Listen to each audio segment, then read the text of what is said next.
Minkä päällä lakukastike maistuu parhaalta? Ei voi tietää, ellei kokeile. Kouvolan lakritsi.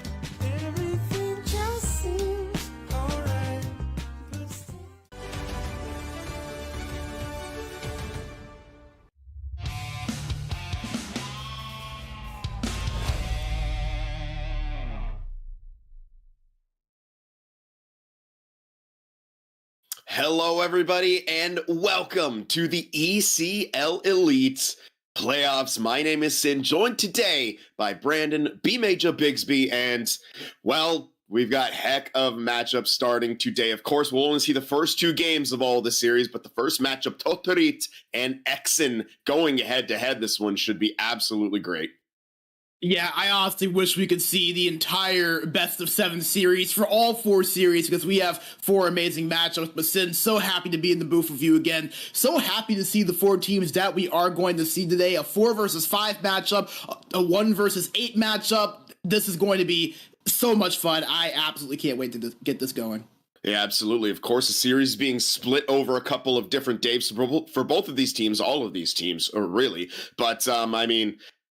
Like you said, we're really excited to see that because with how much parity has been in this league recently, we've seen some upsets recently. The scripts could absolutely change between everyone here, and I think we could take a look at the playoff bracket as well, just to get an idea of how things are shaping up. Obviously, we'll have seen no changes yet. No games have been played, but you can see the matchups. Valokuitunen against the Blackjacks at 1 versus 8. That will be the matchup second today.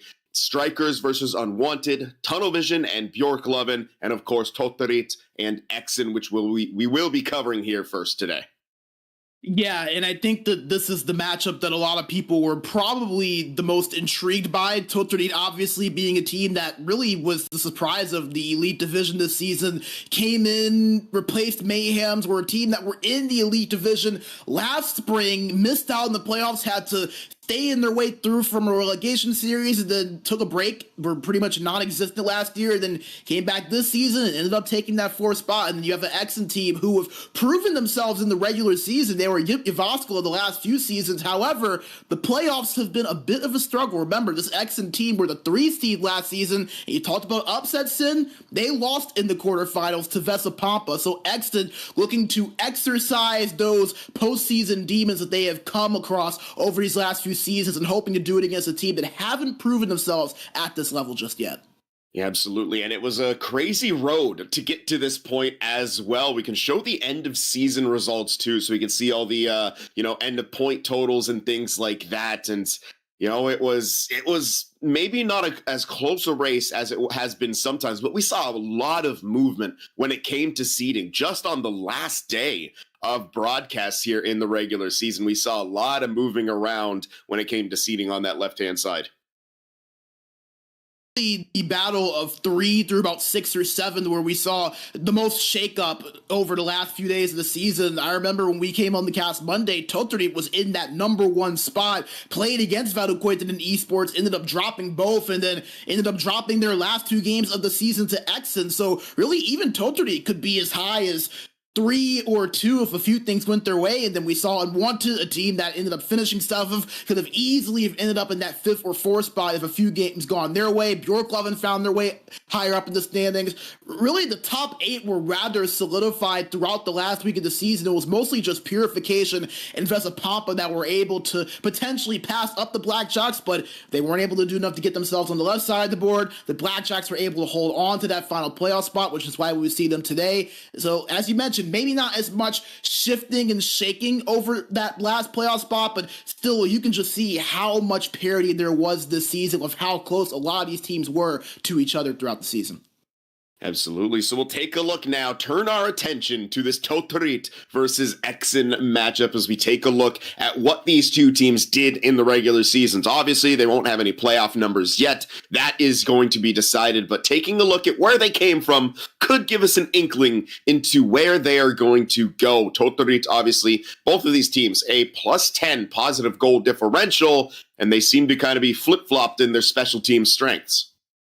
Yeah, so it's going to be very interesting to see a strength against the strength and a weakness against the weakness. Tohtorit's power play, a good power play all season long. EXEN, the best penalty kill in the league this season, while on the other side, EXEN, a rather poor power play this year. Tohtorit, a rather poor penalty kill. So that's really going to be interesting to see where that battle ends up. But I'm most intrigued to see who's going to be able to establish thing on the specialty or on the 6-on-6 in the series, because as we mentioned, these two teams just played each other on Thursday, and EXEN won both of those games 5-2 and 2-0. So it's going to be even strength where I think Tohtorit are going to have to find their way. We kind of know how these two teams are against each other on the special teams. Who's going to be able to separate themselves when it is even strength? That's going to be the decider in the series.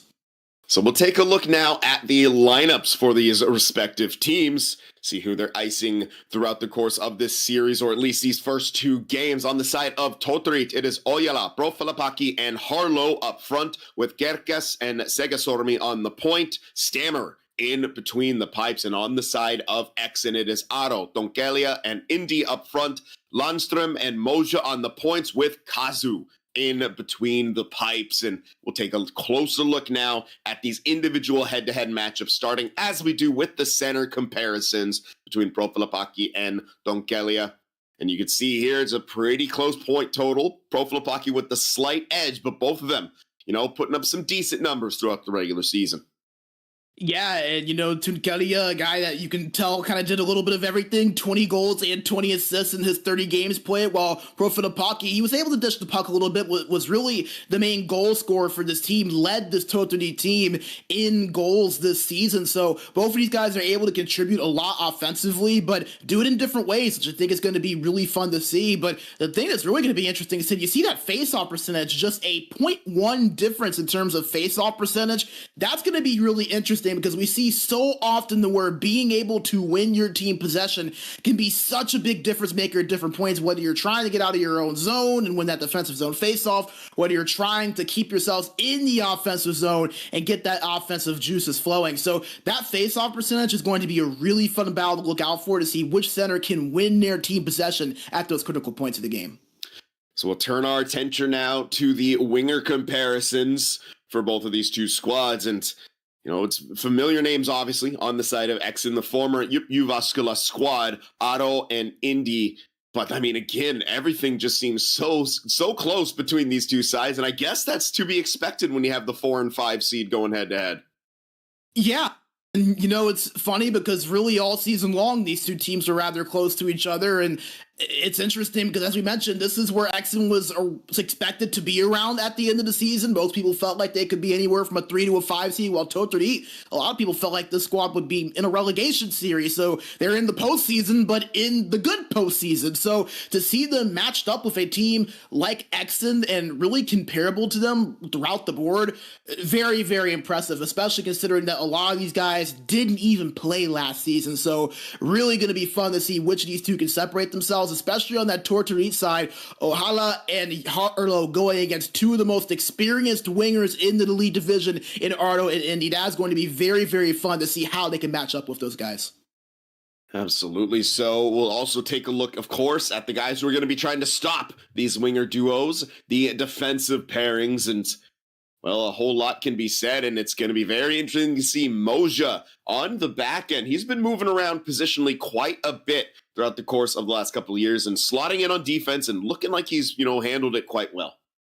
Yeah, and I actually had mentioned this in my playoff preview, but I think that Moja going to EXEN might have been one of the most under the radar, I guess, transfers during the offseason. And, don't get me wrong, I'm not saying that Moja is an under the radar player. He is not by any stretch. When you can get a guy that has won 3 straight elite division championships, that is one of the best pickups you will find throughout the entire league. But it just didn't feel like a lot of people really talked about it. You can really see that he has fitted seamlessly with this EXEN team. Him and Lundstrom have made probably one of the better defensive pairings in the Elite Division this season. He has added a massive dimension to this EXEN team that I don't think they've had in previous years. But over on that left side, look out for Carcass. Something that's interesting is he played for the Yip Yavasko team last season that is now EXEN this season. He is very familiar with them, and EXEN is very familiar with him. Look out for Carcass in this matchup, because that's going to be a very, very fun battle to watch here throughout the series, considering those ties. Yeah, absolutely. And, it just goes to show you how good a lot of these players are. When a guy like Moja, plays center, then he switches to wing, and then now he's back on defense, seems to be handling everything that gets thrown at him. Speaking of handling everything that gets thrown at you, the goaltenders, our last head-to-head matchup before we get towards the gameplay here. Stammer taking on Kazu, and Kazu especially has been in the Elite Division for quite some time and really kind of had some breakout years throughout the last couple of seasons here, and continuing the good work. Yeah, I think both of these two goalies that don't necessarily get mentioned a lot when you talk about some of the higher end goalies in the Elite Division, because at the end of the day, there's just so many in this division. But both these guys have proven that they are high quality starters. You see each of them played all 30 games throughout the season. Stammer, interestingly enough, you see that 83.8 save percentage. That is actually a very similar number to his last Elite season with Tohtorit, where they finished 13th. So he's proven that he is a consistently great goaltender. And as you mentioned, Kazu, a guy that we've become very familiar with, he's putting up these numbers on a regular basis. So seeing these two play against one another is going to be a lot of fun. I think the question is going to be who's going to be able to elevate to that next level. We see so many times where goaltenders can steal series for their teams. Which one of these guys is going to be able to do that? That's going to be the question. One of them are going to have to step up their game to even a better gear. Absolutely. And that's a question we hope to have answered very, very soon, as we should be just a few minutes away from puck drop here, getting the ECL spring season playoffs of 2024 underway. And I'm really excited to see how these two games go. Any way you kind of slice it, a 2-0 for one team, a split down the middle, it's going to make the next, up to 5 games, be very, very interesting. And so it's going to be great. So check out now. We come up with some keys to success for these two squads, and of course we'll kick it over to Brandon on the side of Tohtorit. What do you see here? Well, I think for Tohtorit, a few things stand out to me, especially when you look at the past week of the way they played. Number one is get out of your own zone. We saw in their matchup against Valokuitunen, they really struggled at times. They get the puck out of their own zone. You cannot let this EXEN team hem you in with the amount of experience and talent that they have. They're going to capitalize if you are not able to get out of your own zone and counter with some offense of your own. Next, limit your mistakes, especially on turnovers and penalties. Once again, we've seen this Tohtorit team, though good this season, at times struggle with little mistakes and penalties that really have come back to bite them. You cannot do that against a team such as EXEN that will make you pay for it. Even though they have struggled on the power play, their experience and their talent on the ice is going to make you pay for that eventually. And then last but not least, slow down this EXEN offense. Tohtorit were a team that all season were able to really play well defensively. They have a great goalie and Stammer between the pipes. If you can slow down EXEN on offense, you will find your own offense sooner rather than later,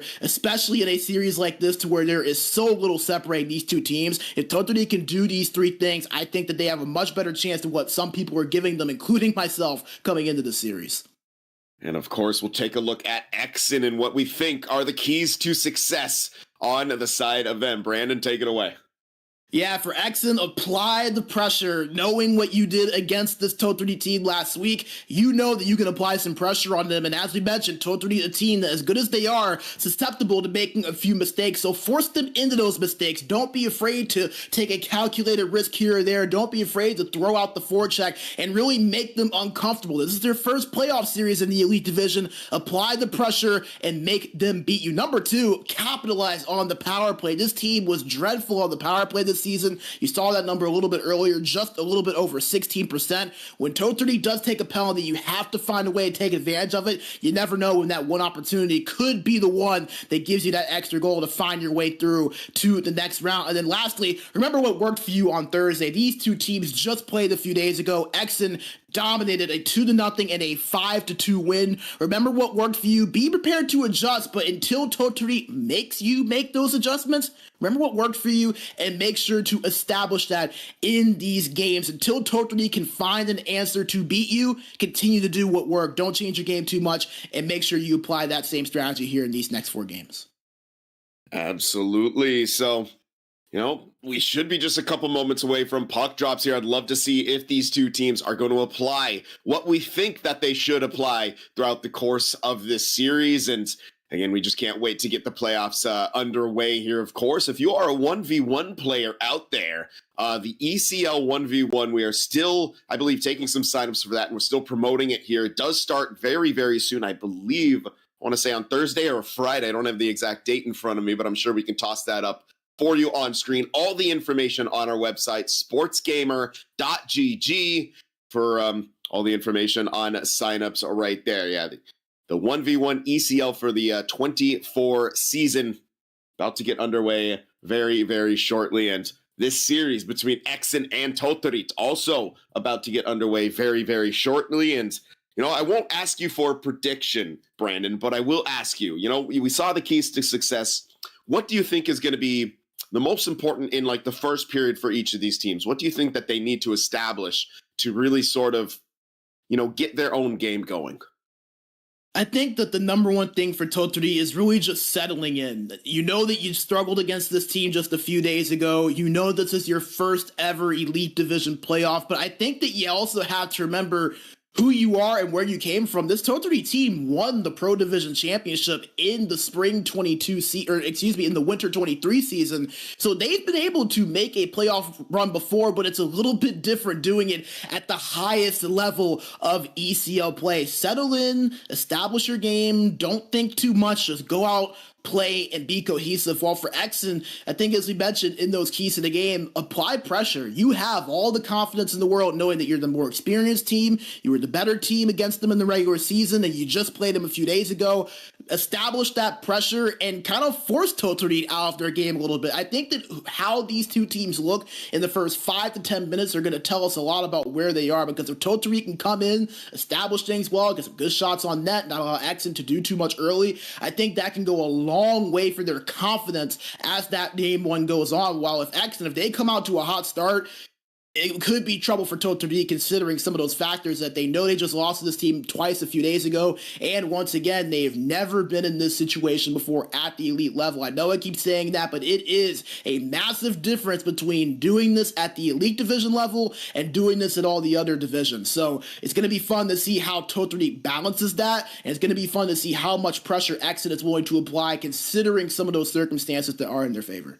Yeah, and we know how much of this game is a kind of a mental war. And you would think that EXEN would have the slight edge in that, being the more experienced team. They've been on this stage before. They've suffered heartbreak before. On the flip side, they've also been knocked down into the Pro Division to work their way back up into the Elite Division. There's not too many left on this roster with that experience, but I believe, Indy has been here forever. He has been their right wing. He has been their captain since we started casting them all the way back.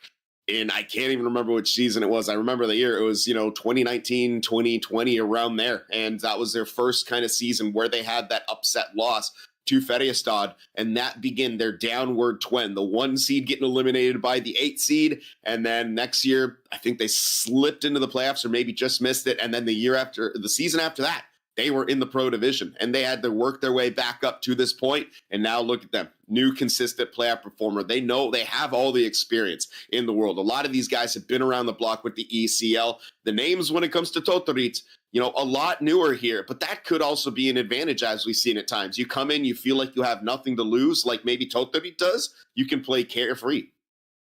Yeah, and I think that's a really good point, Sim, because this is the EXEN team that, as you mentioned, has pretty much seen and experienced everything. They're the perfect example of how a rebuild can be done right in the Elite Division. I know they did have that one season downward, but they were able to pretty much rebuild that entire team from the ground up. And look, they're right back where they were, consistently making the playoffs, consistently seen as a potential title threat. But the one thing with EXEN that I do think does go to Tohtorit's advantage is that, again, this is a team that has struggled before in the playoffs. They've had those heartbreaks. You mentioned that loss as the number 1 seed. We remember a few seasons ago, they took tunnel vision to 7 games and lost in heartbreaking fashion. Last season, they were the 3 seed, lost to a 6 seed in Vesapampa. So this is a team in EXEN that has struggled in the playoffs, and not just in the past, but even so recently as this past season. Well, for Tohtorit, they weren't expected to be here. They have nothing to lose. Not many people expected them to make it. There are people that don't expect them to win this series.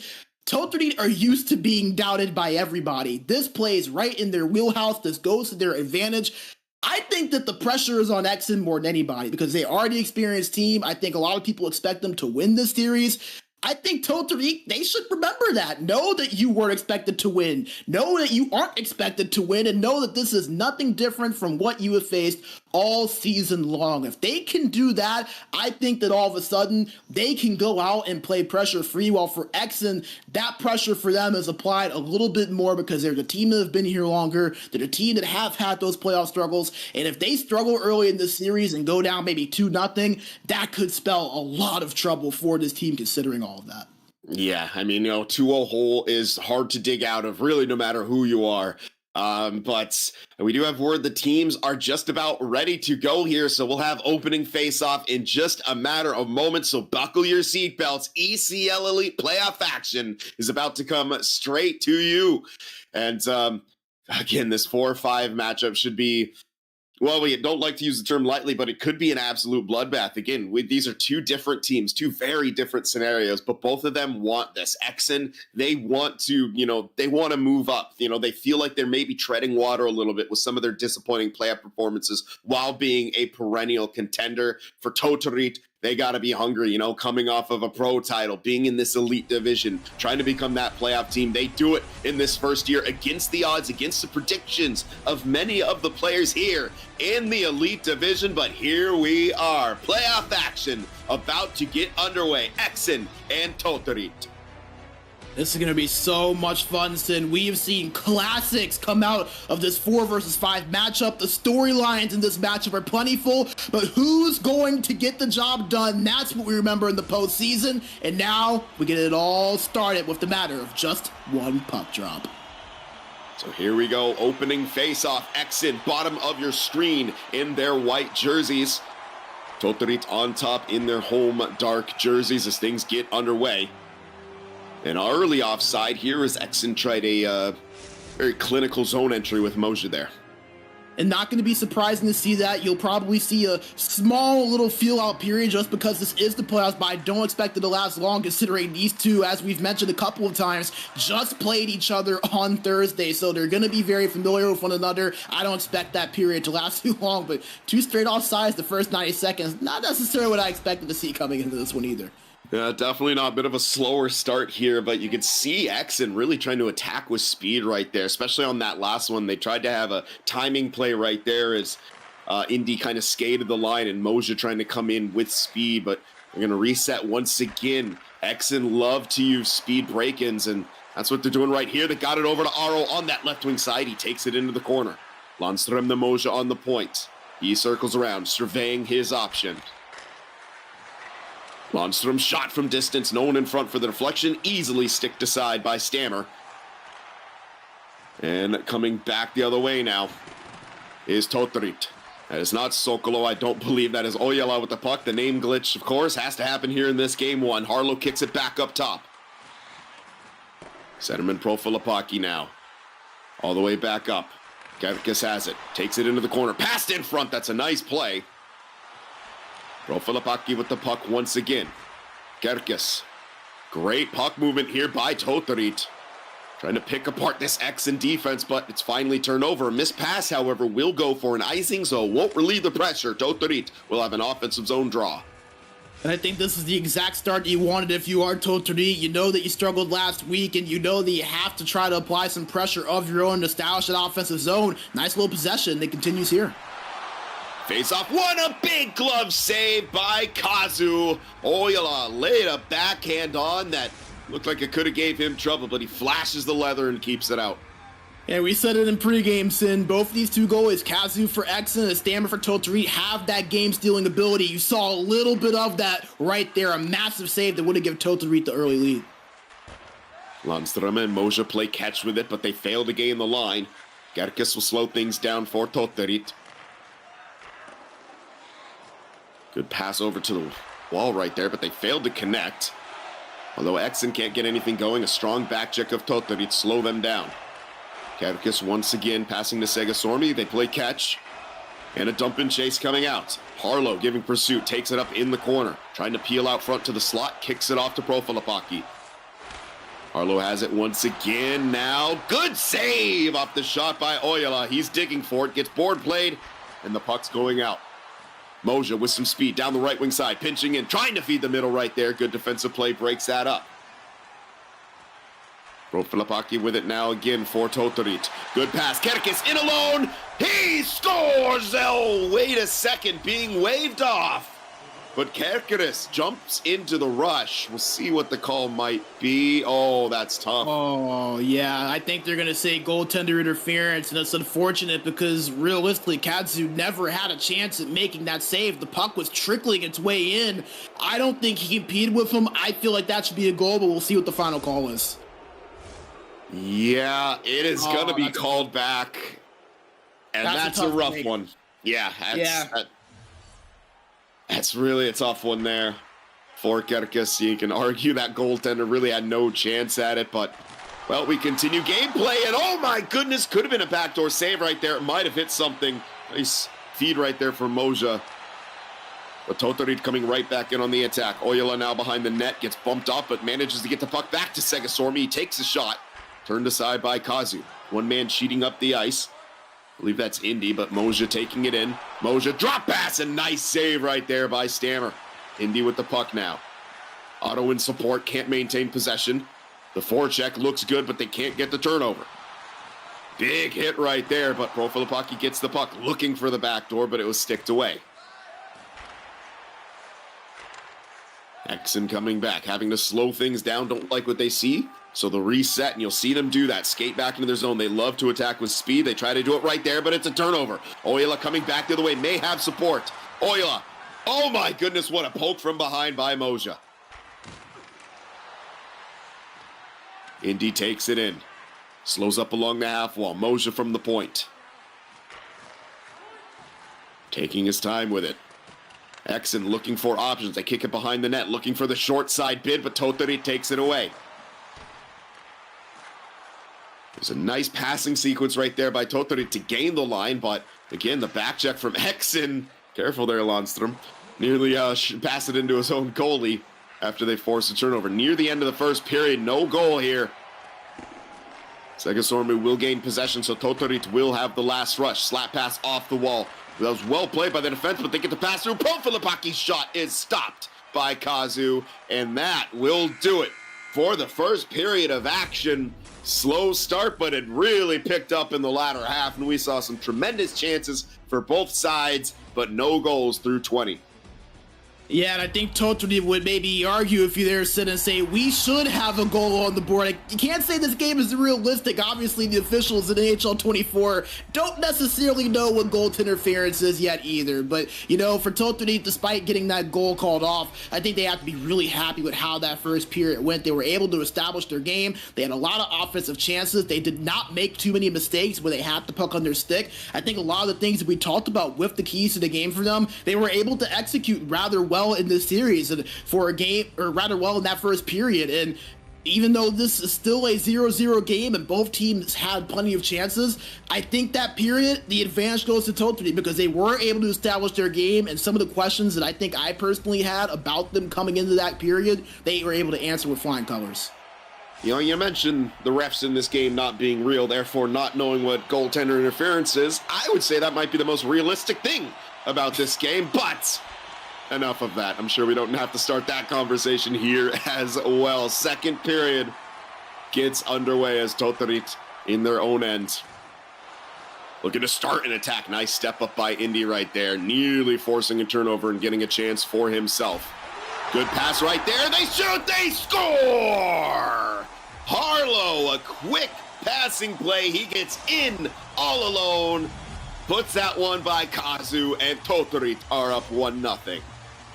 Man, and if you would have blinked, you would have missed it. As you can see, he was able to just pick up that pass behind him right there, and a nice job recognizing that he had him open right through the middle. EXEN left a lot of space between those two defenders, allowed Harlow to get that pass, and Tohtorit able to get that first goal. Absolutely massive for them. The question now is, can they double it and find their way to continue this momentum? But that is a huge first goal in a game that's been very, very even so far.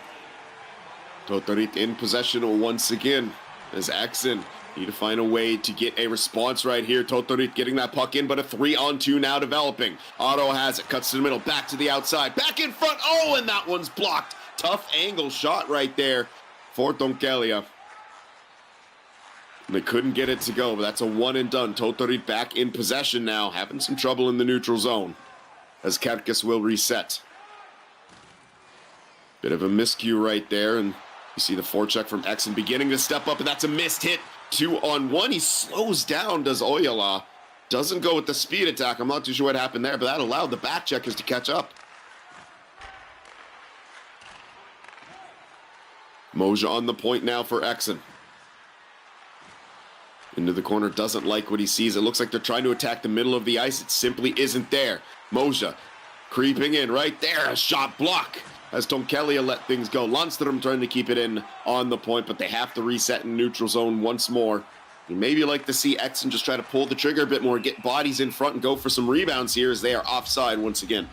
Yes, and I completely agree with you because that was a good observation. They're looking for that middle of the ice, but Tohtorit, they're collapsing all 5 guys through that slot area, and EXEN just seem like they have no answers for it. If you want to make them spread out, it's fine to pass the puck around, but sometimes you just have to put that puck on net to get yourselves opportunities. You're down by 1. You're going to have to find a couple of goals here. Have to put that puck on net to do that. Tohtorit forced a turnover once again as yet another pass to the middle. Gets broken up. Kerkes jumps up into the play. He's feed across to Harlow. That one's broken up, and a quick counterattack now for EXEN. Indy drops back to Otto, and good shot right there. Lundstrom from the point. Now Donkelia has it. Drops it back. Moja. Back outside. That's a nice shot by Indy. Gogan going for the rebound, and that's some couple good chances right there coming from EXEN, not hesitating to pull the trigger. I think that's a change that they needed to make. Oyala in possession, kicks back to Kerkes. He's pass in front. Oh, and Harlow just couldn't pull the trigger, got bumped from behind. That's a nice sequence as Tohtorit are really finding success with their passing game. Yeah, I think you have to give them a lot of credit for that because this is an EXEN team that, as we mentioned, made them uncomfortable, it seemed like, in the 2 games they played. So I'm not sure what they discussed over the weekend, or maybe if they went back to watch a little bit of film, but obviously Tohtorit have found something that has worked here against this EXEN team on the offensive end. Slap pass off the wall. Otto has it. He's trying to just power his way to the net and draws the call. Gets tripped up on his way to getting a shot, and I believe that's... Oh yeah, Pro Filipaki going to the box. Excuse me, I thought it was Harlow at first, but they actually share the first same name. And yeah, so we'll see EXEN's power play go to work. The fun facts are always plentiful here, Sid, and you know, I think something's going to be interesting is, remember, EXEN, a weak power play, Tohtorit, a weak penalty kill in the regular season, so a weakness versus a weakness. Who's going to be able to win that battle here for their team? Quick clear for Tohtorit, forcing EXEN to have to regain the line, but they do so with ease. Lundstrom now over to Otto. Tough angle one-timer there. Lundstrom miss pass right there. Oyala right in that lane, and feels like an unforced error on the power play for EXEN. Remember, they did struggle on the power play throughout the course of this regular season. That's something that they have to get executing here in the postseason. Lundstrom, the Moja just trying to skate that one in. I think skated with it a bit too much. That leads to yet another clearance. Oh yeah, one shot on this power play so far for EXEN off that one-timer. Not what they wanted to see at all, considering their struggles this season. Moja on the point. Donkelia takes it into the corner, peels out front, looking for the short side. That one turned aside by Stammer.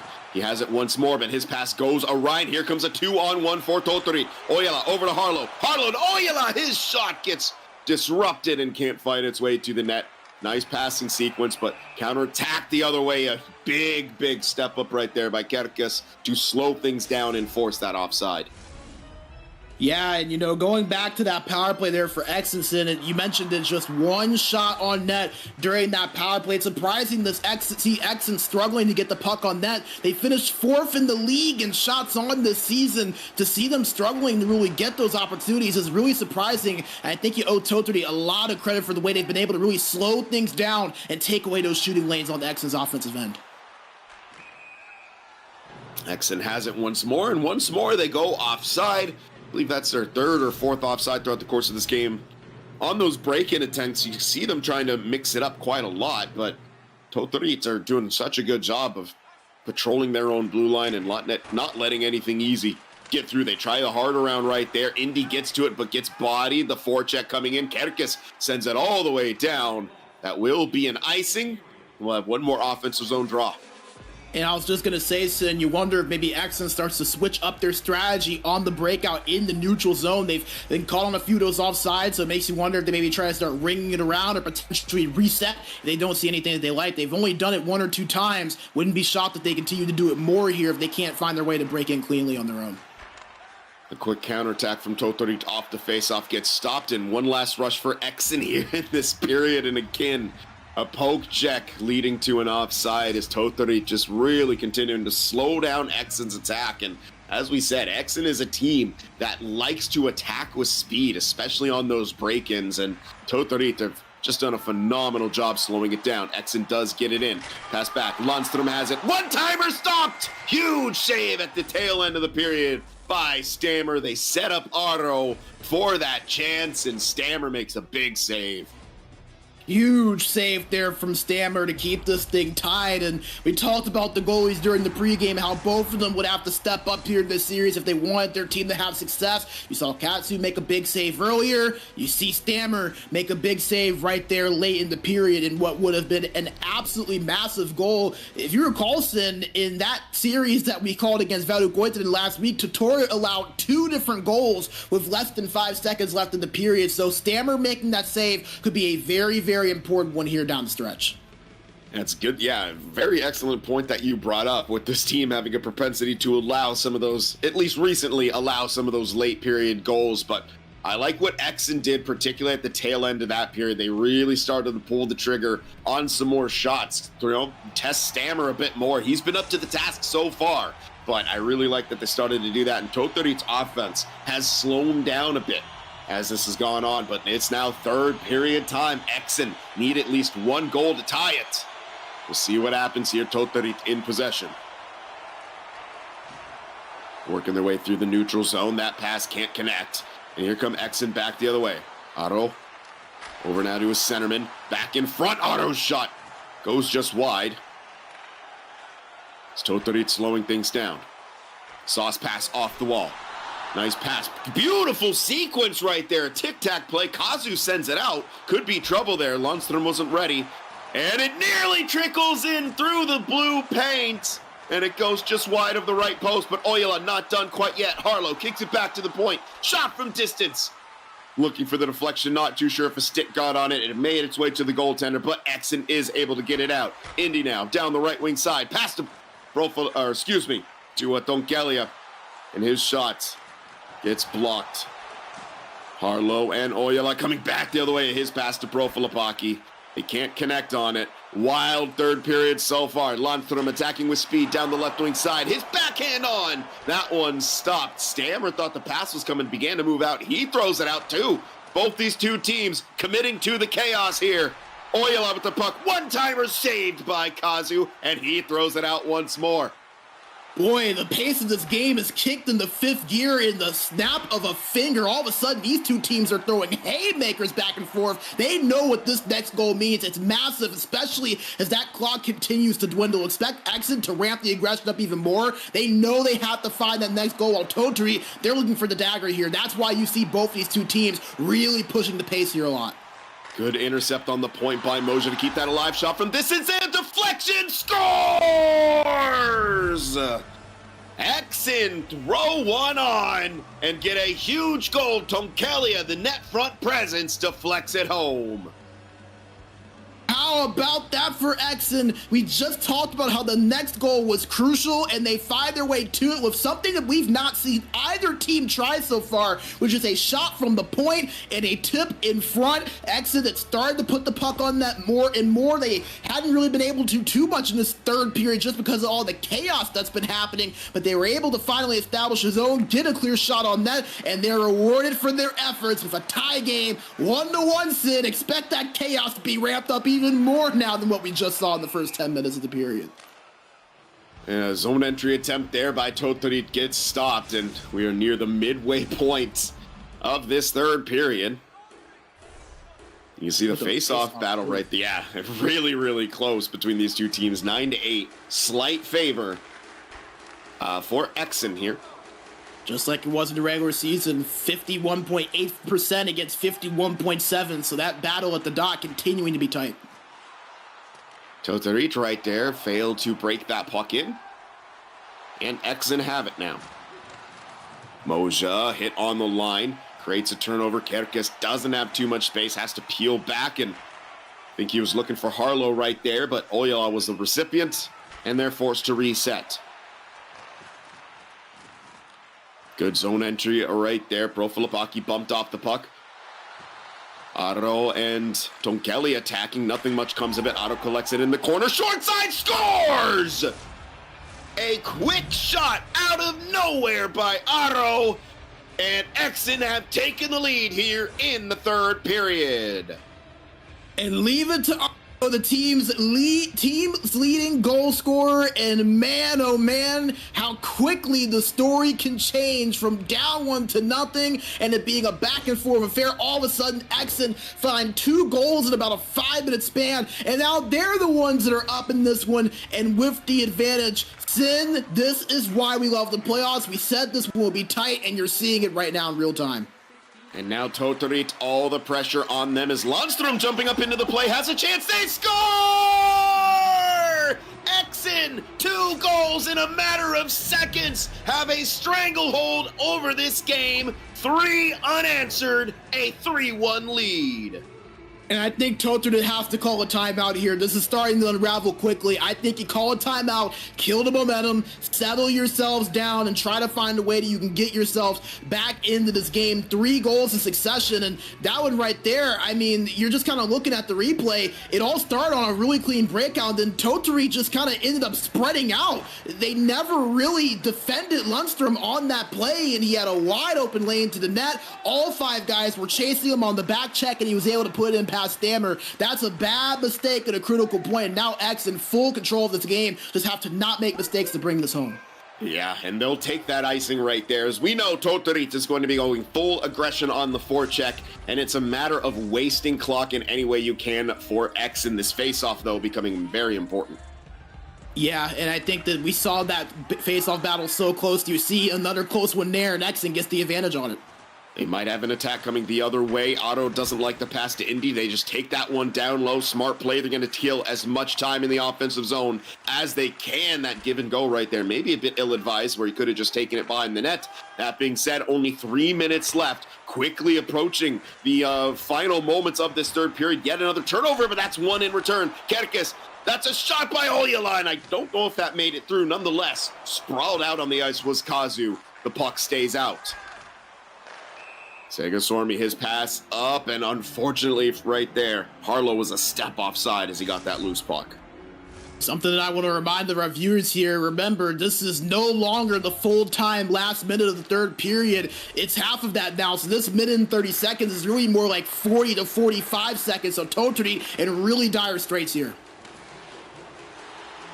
Good avoidance right there by Tonkelia, looking for the dagger, and it's played out. They have to. They got to keep things going, try to create a rush. Sega Stormy way up in the play, drops it back to Harlow, grabs it off the loose puck. That one trickles through. Profilipaki couldn't get it. Kerkis now to Oyala. He gets that one sticked away. They need a score right here on this possession, but I'm not too sure if they will. To have a chance, they need a goal, a shot just wide. And that's chopped out. And that will do it for game number 1. 3 unanswered goals from EXEN. and they will take this Game 1 victory by a score of 3-1.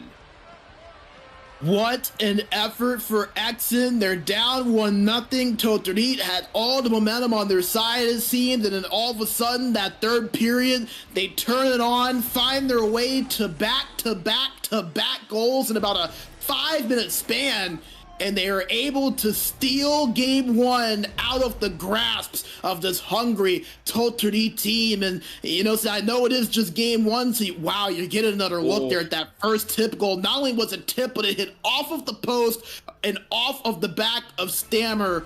What a wild bounce of that puck. But, you know, as I was saying, so you don't want to overreact, obviously, off of one game, but you just can't help but to think that games like that, where you're up throughout the game, you're playing well, then that sudden shift of momentum that ends up giving the opposite side the win. It feels like these are the types of games that at the end of the series, you look back on and say, that one right there was the one that really turned this thing around and made the difference. EXEN, from in a situation where they could have easily have lost this game and been down 1-0, now have all the momentum on their side going into Game 2, and were able to steal a game from Tohtorit that really I think Tohtorit is going to feel like they deserve to win based off of the first 50 minutes of play. So an unfortunate result for Tohtorit, but a well-earned victory there for EXEN based off of that third period alone. Yeah, and it seems like so long ago that disallowed goal seemed like it could have been a huge point of that game, but fortunately, you know, EXEN did get 3, so we don't have to talk about how that disallowed goal could have been a turning point, really. It would have only been 3-2 on the side of Tohtorit, so the controversy lessened slightly. But I cannot wait for Game 2 between these two teams. That'll be coming up in just a few moments after a word here from our sponsors. Don't go anywhere. Minkä päällä lakukastike maistuu parhaalta? Ei voi tietää, ellei kokeile. Kouvolan lakritsi.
Minkä päällä lakukastike maistuu parhaalta?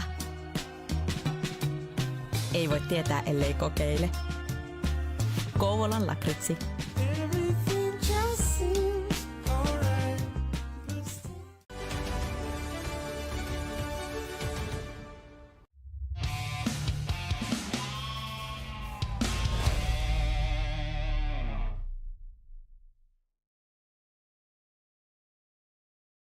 Well, we are back, and what an entertaining game one that was between Tohtorit and EXEN. 3 unanswered goals in that third period from EXEN, leading them to get that game 1 victory. And if game 2 is anything like game 1, then the rest of the series could be an absolute barn burner.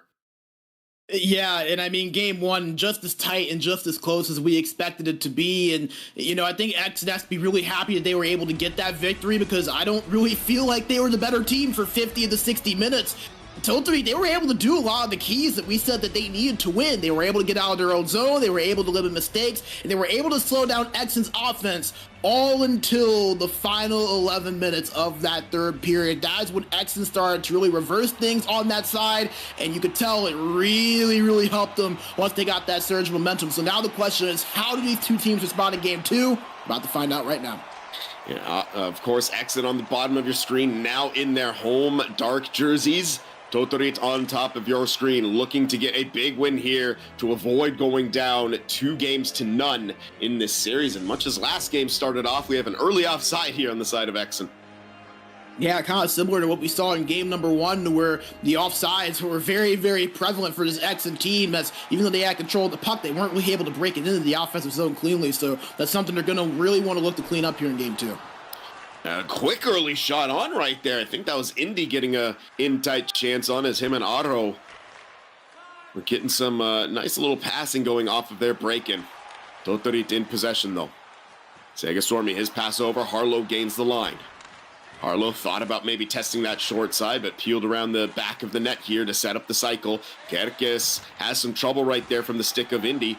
Oyala's shot stopped. Harlow gets bumped off the puck, and that one skitters out to the neutral zone. Tohtorit resetting, dump and chase right there. Unfortunately, it goes straight to Moj's stick. Otherwise, Oyala would have had a shot at it. Passing play, failing to gain the line. Counterattack coming now. Pro Filipaki bumped off the puck by his center counterpart, Donkelia. EXEN slowing things down here. Trying to move through the middle right there, but another offside warning. They'll have to peel back. As Tohtorit trying to get their dump and chase going. It looked like an offside warning for a brief second, but they must have somehow tagged up. And the pass through goes all the way around. Oyala will get to it, looking to bank that win off of Kazu, but he makes the save. Yeah, and good job there for Tohtorit keeping it onside. I'm with you. I was very surprised to see they kept that one in play, but nevertheless, a good job for them to be able to do that, and it ended up rewarding them. A nice little offensive possession there, and now we'll see if they can keep it going with the offensive zone face-off.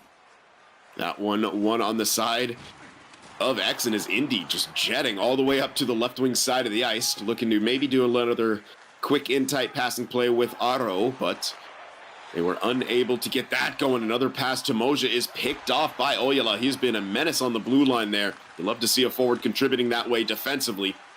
There's a one-touch deep to the middle by Harlow. Can't create the space it needs to. And EXEN eventually get that puck back in their defensive end, looking to work it out, but back and forth action here throughout the neutral zone. It is the battleground right now as each team looking to gain that advantage. Kerkis dodges a hit. Can't dodge that poke check, though. Doesn't lead to an offside, though. Somehow Harlow was able to get back onside while grabbing that puck, but it's short-lived. Here comes Donkelia. Drops it back to Lundström. Moja on the point. No one at the net front. You see they're trying to spread out to keep their passing game alive. Now they have net front. Oh my goodness! Off of the rebound, Donkelia just can't quite get that secondary shot.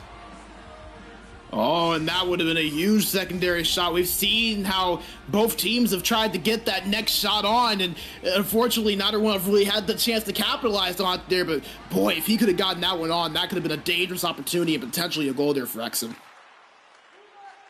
Kerkis collects it in the neutral zone for Tohtorit. We have just about 6 minutes remaining in this first period. Still looking for our opening goal.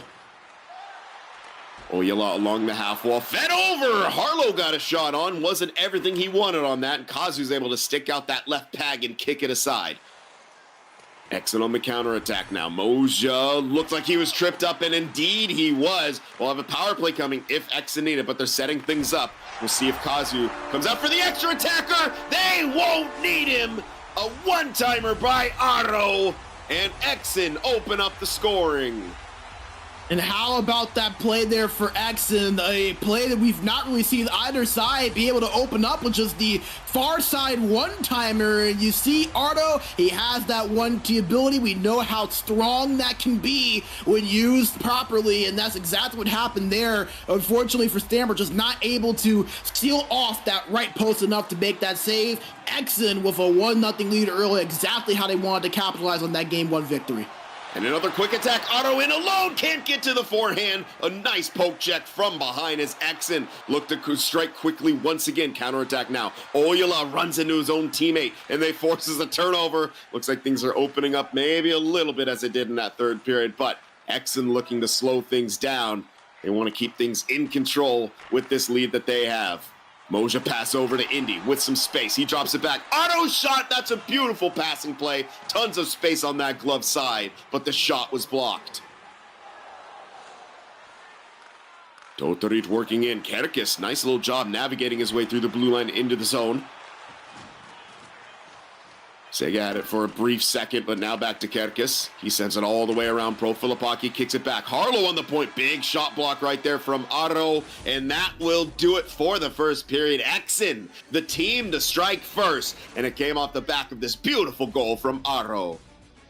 Yeah, beautiful goal set up by a beautiful play, really. And you see Ardo, something I'm noticing is that there was a lot of space for him there on that high or that low left side. Just the ability to be able to create that space from the point there was Landstrom, and it really was what made the difference on that play. They ended up chasing him. It left Ardo wide open there for that 1T shot. I don't think Tohtorit really thought about that shot as being a threat, but sure enough, X was able to get it off. They were able to beat Stammer on it. They gave them that 1-0 lead, and I think for Tohtorit, kind of similarly to what we talked about for EXEN there in the first couple of periods of game number 1, they have got to find some shots on net. 2.5 minutes of time of attack is great, but only one shot in that time is not going to get the job done. They are going to have to be more aggressive with their shot selection. Don't look for that perfect play. You saw how EXEN scored 2 of their 3 goals. When you put that puck on net, you never know what can happen. Absolutely. Pucks on net, good things happen. The fundamentals of hockey do apply at times to NHL 24. As we're second period gets underway, a quick saucer pass. Indy bumped off the puck. That's a great defensive recovery play by Kerkis. Leads to a counterattack. Harlow sent down low, bouncing puck off of Kazu. As Oyala gets bodied and EXEN take possession. Tonkelia takes it down the right wing side, looking to slow up right there. The turnover's forced, loose puck. Otto nearly turns that one over. Or turns it back over for his squad, I should say. But Harlow was able to navigate his way out of trouble.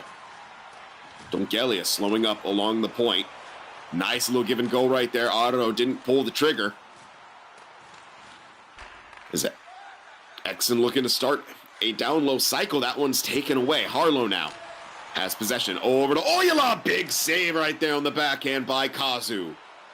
Best chance of the game for Tohtorit to now have an offensive zone possession off of the back of it. Kerkis down low, pinching in. He looked like he passed that one. It goes off of Kazu, and it leads to a big counterattack from the bouncing puck. Nice pass there to Indy, but shot was blocked. Once again, Tohtorit resetting in their own end. Otto on the back check gets the intercept, and EXEN get possession right back. Tonkelia plays catch with it. Moja trying to gain the line. Does get the puck into the zone. But only briefly as Oyala takes it back the other way. Shot from distance right there. Kazu makes the save. Plays it out. A quick counterattack coming now for EXEN. Tonkelia doesn't like what he sees. Will peel away and they'll reset. Approaching the midway point of the second period. Still a 1-0 lead on the side of EXEN. And they get that puck in. Looking to create some offense. Tonkelia passes back to Moja. Shot. Looking for the deflection. Another delayed call. We'll get to see perhaps an EXEN power play. They scored on the delayed one earlier. Landstrom stepping in. Peels back to the point, just trying to slow things down. There's that one-timer, but it's not the man with gold 1T. That time it's Tohtorit. The save was made, and we'll get to see the extra man advantage for EXEN. And not what Tohtorit wanted to see. We talked about it in our key to the game earlier. Don't take penalties and don't make little mistakes there like that. You know, just trying to battle in front of the net. We all talked about the new hitting mechanics and how those can be kind of tough to navigate. Fortunately for Tohtorit, it puts him in the box. But remember, EXEN just one shot on their one power play in game number 1. So they still haven't really been able to find a successful recipe there for success on that man advantage. Starting a good cycle there is a good forecheck to keep things alive. Indy's shot, that's turned aside by Stammer, but they have full pressure now with the man advantage. Landstrom can't get that one through. That shot, trickles to a dangerous location, but Stammer's able to smother it. And this is where I think the face-offs really do mean something here. We talked about how even the two centers of Tohtorit and Profitipaki were so even, both at 51% at the dot in the regular season. And just considering that EXEN has full pressure, this face-off feels like it has a little bit of extra importance. Can EXEN continue to just apply that pressure and keep that meter up, or can Tohtorit finally break it out of their own zone? And you're seeing Tohtorit, I think they're starting to kind of feel the effects of that full pressure as they have to call a timeout here to get some energy back on the penalty kill. Yeah, that stamina bar is going to be very, very important, and it drains so fast when you're on the penalty kill. And of course, the power play players have the advantage of their stamina bars not decreasing at fast. It feels like sometimes you almost have unlimited stamina here, so probably a smart play. And I believe that actually got rid of the pressure as well. Oh, that's huge. Yeah, so with the face-off won by EXEN, looking for that one-timer. That's a big intercept by Harlow. Otto was set up in his position for that one-time shot, but couldn't capitalize on it. Nice pass over. Otto with speed, peels back, pass back to Landstrom. Moja has it now on the point. Playing catch with his defensive partner. Landstrom creeps in, passed in front. Indy couldn't pull the trigger. Back to 5-on-5. Here's the man came out of the box for Tohtorit. That pass down low, intercepted by Kerkes, and coming back. Nice pass to Profilipaki. Backhand, he was tripped up! And we'll get a chance to see Tohtorit's power play go to work here, but I would say if you're going to take a penalty, that's a pretty good time to take a penalty. He was in one-on-one with the goaltender. About one to take it all is you'll get a look at it here on the replay. You can see the back check there and that last little trip as he looked like he had a one-on-one, as you mentioned there, Sin. So that was a strong penalty to take. You don't want to actually have to take that penalty if you don't have to, but if you're going to take one, that's the situation to remember. EXEN, the best power play in the league, just a hair under 92%. So we get to see that Tohtorit power play going to work here as they shoot one on. That was Harlow. Tohtorit couldn't get the clear, delayed way too long trying to get that puck out, and Tohtorit maintained possession. There's that cross play again. Pass to from Oyala to Harlow as he's crossing that. They're trying to get the goaltender moving one way and shoot across his body. They just haven't been able to execute on it. Still would really like to see them put more shots on net here. There's a scramble for it in front of the crease. EXEN does get it. Landstrom sends it out, and that will just about do it for the man advantage. They'll have one more rush. But Indy coming out of the box quite soon. Oyala does get that puck in. His shot's blocked. It goes in the corner. Profilipaki's shot looking at that short side. Kazu makes the save and smothers it with 4:11 left in the second. Exactly what EXEN wanted to see there on that penalty kill. The best PK in the league showing up against the number 4 power play in the league. Very encouraging there with their first time matching up in that special teams battle in this series. Harlow collects it for Tohtorit, but knocked off his stick, and EXEN have possession. Landstrom just going to take his time with it. Pass over to Moja. It was a good zone entry attempt, but the way he pulled it back to his forehand actually put himself offside. Yeah, that was a little bit unfortunate there, and it's something that I think that Tohtorit has done a really good job of so far in this series, was forcing EXEN to kind of make those moves in the blue line. You saw that a little bit there, and it ended up leading to the offsides. Donkelia's shot from the short side. It hit the goaltender and bounced over the top. Harlow on the counterattack. His spin pass taken away by Donkelia. And Tohtorit really having some issue there. Nice self-sauce off the wall. Aro gets in. kind of a stumbling shot right there and an easy save for Stammer. Yeah, and this next goal is going to be very, very big, very similar to what we saw in the first game, where it's 1-0 for a lot of the first half of this game, and now as we continue to go on, that second goal of the game by either Tohtorit or EXEN going to be very, very critical to which way this thing swings. Kerkis takes that puck in. Looking for the pass again to the middle of the ice right there, and they're simply not connecting for Tohtorit, but some space. Otto backhand, a nice save there by Stammer. One more chance, and that one looked like it hit off a body as you see EXEN not afraid to pull the trigger, finding those shooting lanes quickly and getting the puck off of their stick quickly, and that seems to be the difference in this game as EXEN still holding on to that 1-0 lead.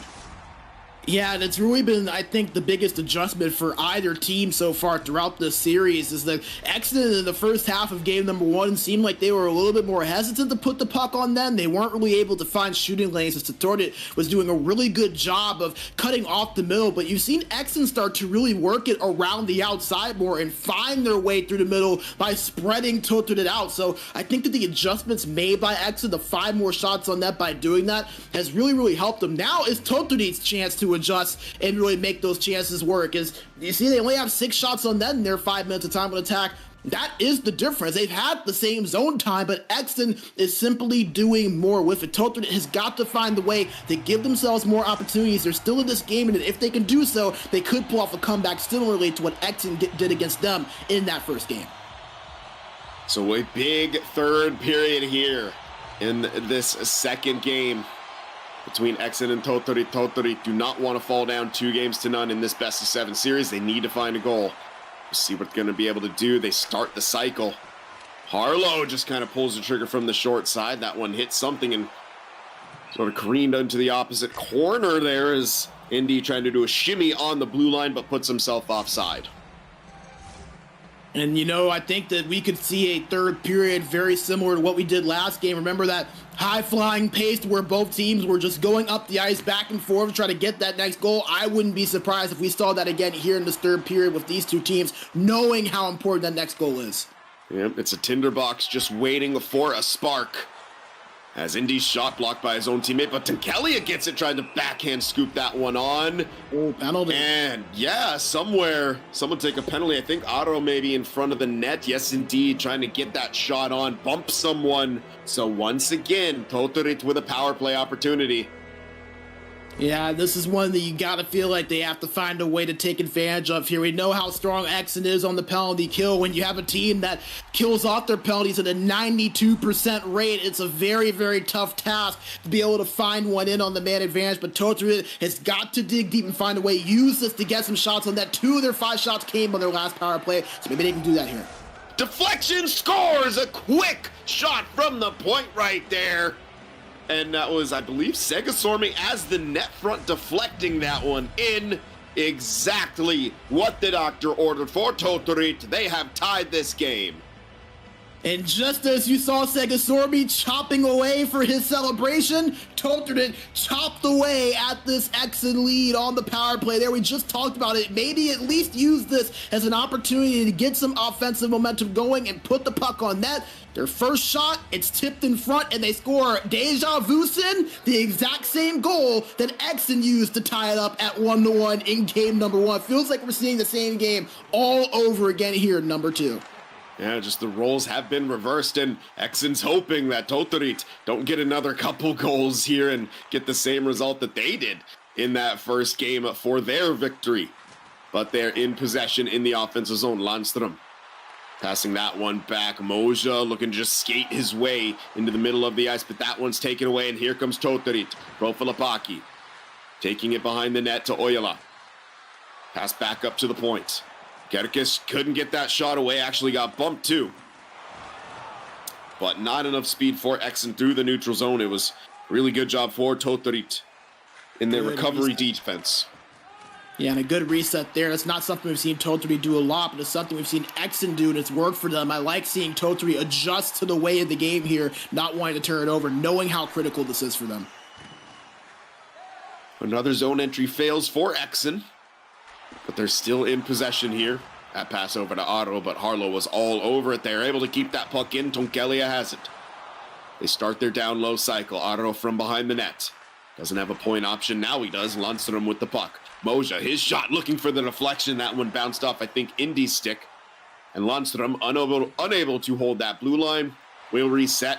Just a half period to go here. Yet another offside. Otto just trying to chase that down to get the whistle, but he failed to get the puck. And Tohtorit has an attack coming the other way. Harlow is poked off the stick briefly, but he maintains possession. Now over to Oila. That's a big glove save by Kazu. And he plays it out to keep things moving. Moja trying to feed Indy there. The pass doesn't connect, and that leads to an offside. And what a save there by Katsu. Absolutely massive. And those are the types of save that you need from your goaltender in these playoff games late when the going is tight. And that one goal could be the difference between a win or a loss. And something else that you're noticing, both Stammer and Katsu have not been afraid to play that puck out. They want to keep the pace of this one going. That's going to be something interesting to look out for here as this game gets tight. You want to limit mistakes. These two goalies have been very aggressive with playing that puck out. Moja with the intercept off the attempted zone entry by Tohtorit. Pass up to Lundström. He had all kinds of speed. Stop, go, looking for the middle right there, but you see Tohtorit collapsing heavily in the slot. Oila has some speed. Can't get around the wide side, but he'll take it into the corner. Try to start the cycle here for Tohtorit. Good play right there, but Oila's shot gets blocked. Off of the feed from Kerkes. Tonkelia now in the corner. Setting up the cycle, looking for that short side. He's bumped off the attempted rebound opportunity as well. Oila now taking it through. Can't gain the speed. Keeps having to move that puck away from the defensive sticks of EXEN. They do eventually force a turnover here. 3 minutes left in this third period. Are we destined for overtime, or will one of these two teams get a late, potentially back-breaking goal? Kerkes over to Harlow. He does get that puck in. Harlow looking for, I think, Oila right there on the pass. They don't connect. They have to go all the way back out in their own end again. Oila bumped off, and EXEN now a chance for them to attack, approaching the last 30 seconds of real time. And another offside for EXEN. Yeah, it's really been the one big struggle, I would say, for EXEN is their neutral zone play has really been stifled by Tohtorit's defensive play in the neutral zone. We've seen a lot of offsides from them, but here he goes, Sin, 27.8 left. These are when the goals are the most dangerous, and the next one is very likely going to be the winner. Segasorin pass to Harlow. He starts forechecking, but very quickly they back off. They don't want to allow an odd man coming back the other way. They didn't pursue too hard for that loose puck. Indy, same thing. Can't quite get the puck, but now a counterattack coming. Moja takes it away.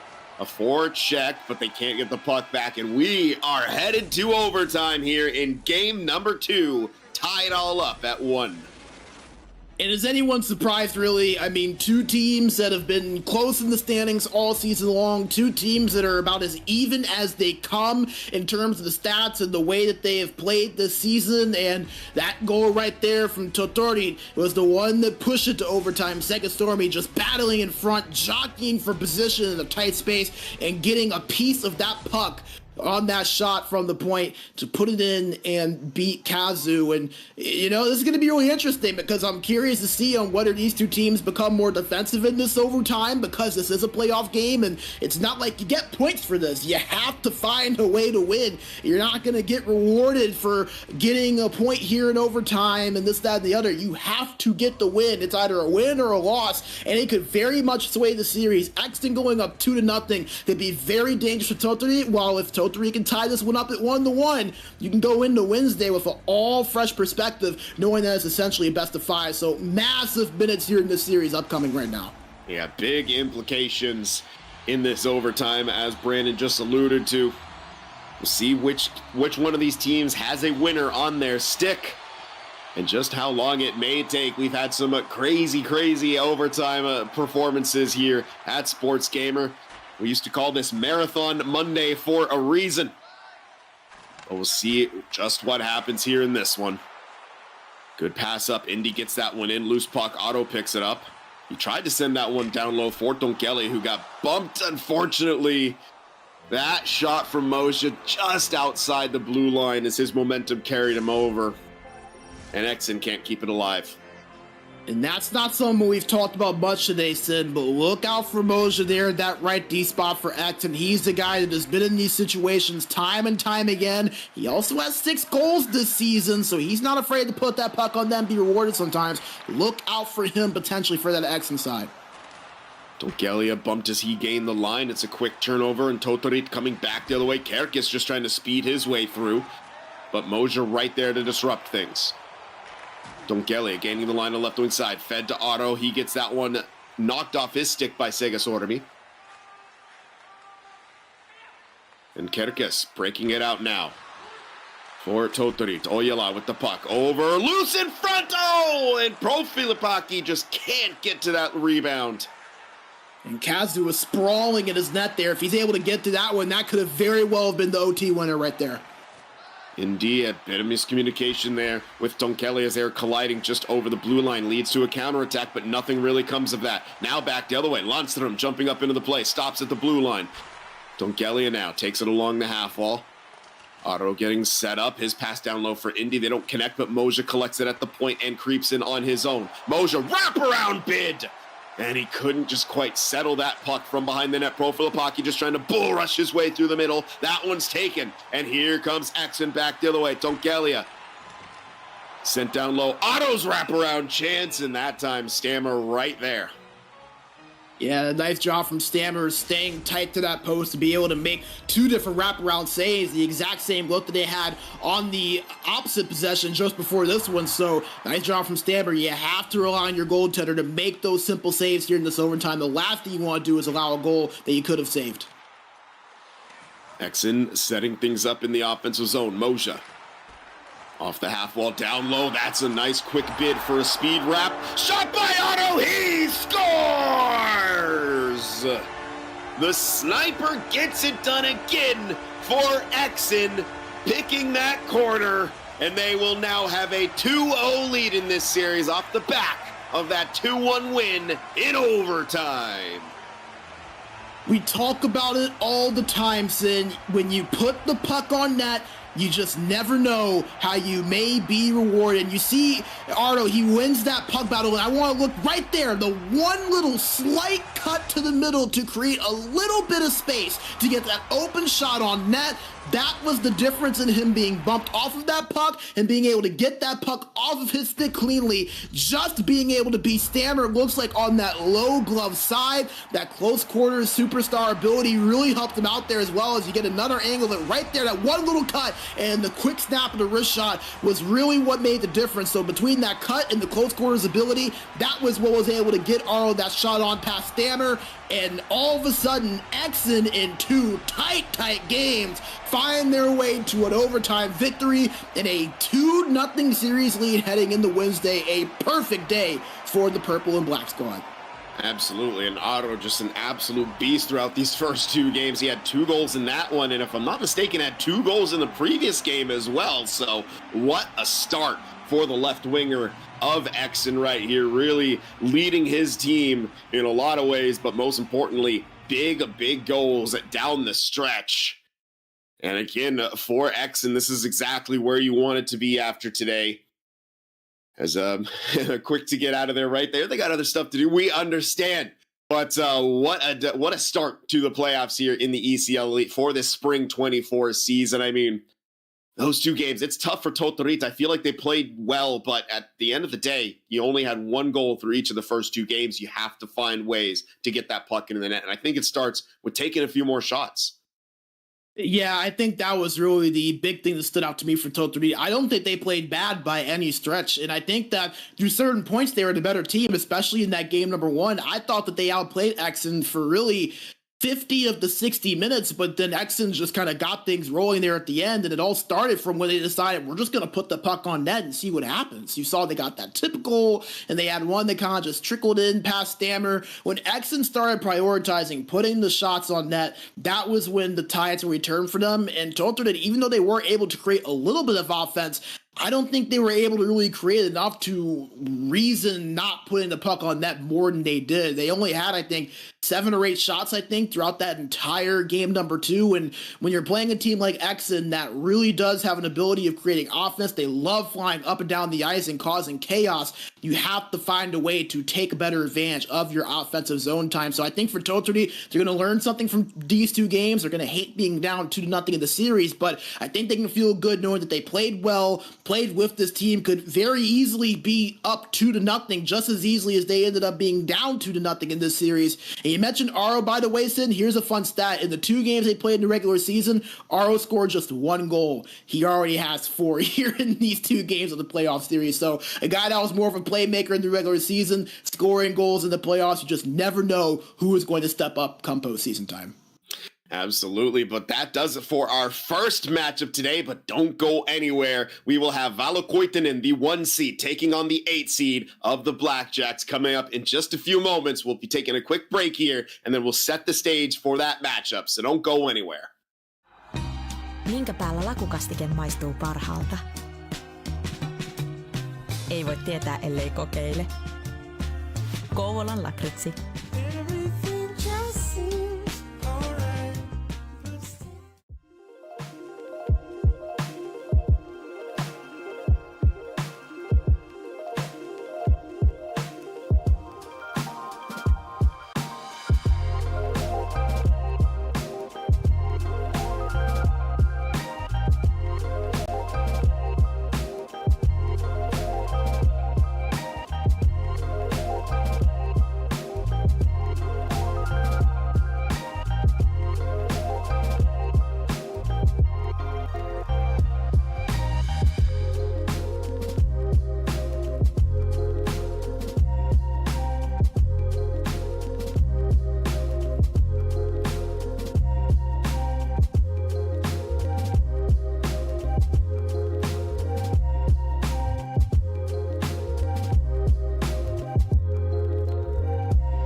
Minkä päällä lakukastike maistuu parhaalta?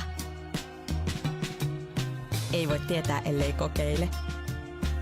Kouvolan lakritsi.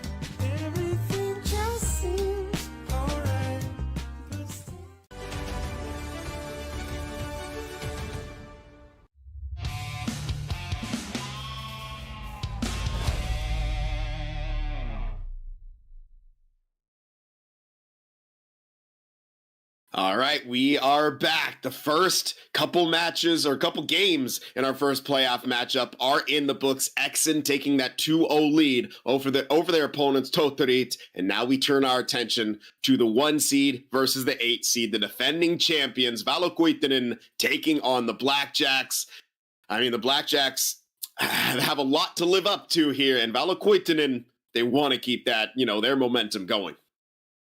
Yeah, and this is going to be the one series to where I feel like a lot of people probably are coming in saying, oh, it's Valokuitunen, as good as the Blackjacks are. We've not seen many teams have success in the playoffs against this Valokuitunen Esports team, but you said it earlier, Sin, we have seen stunning things before in the postseason. This is a team in the Blackjacks that have been here multiple times. They are a very good defensive team. They're very experienced. I think that this will be very tightly contested, and if there is any team that takes things as seriously as possible, it is Valokuitunen Esports. They never let their foot off the gas pedal. This series is going to be very fun to watch, and these first 2 games we're about to see, I think it really set the forward momentum to see how things look going into Wednesday, whether the Blackjacks do have a chance to maybe make this series interesting.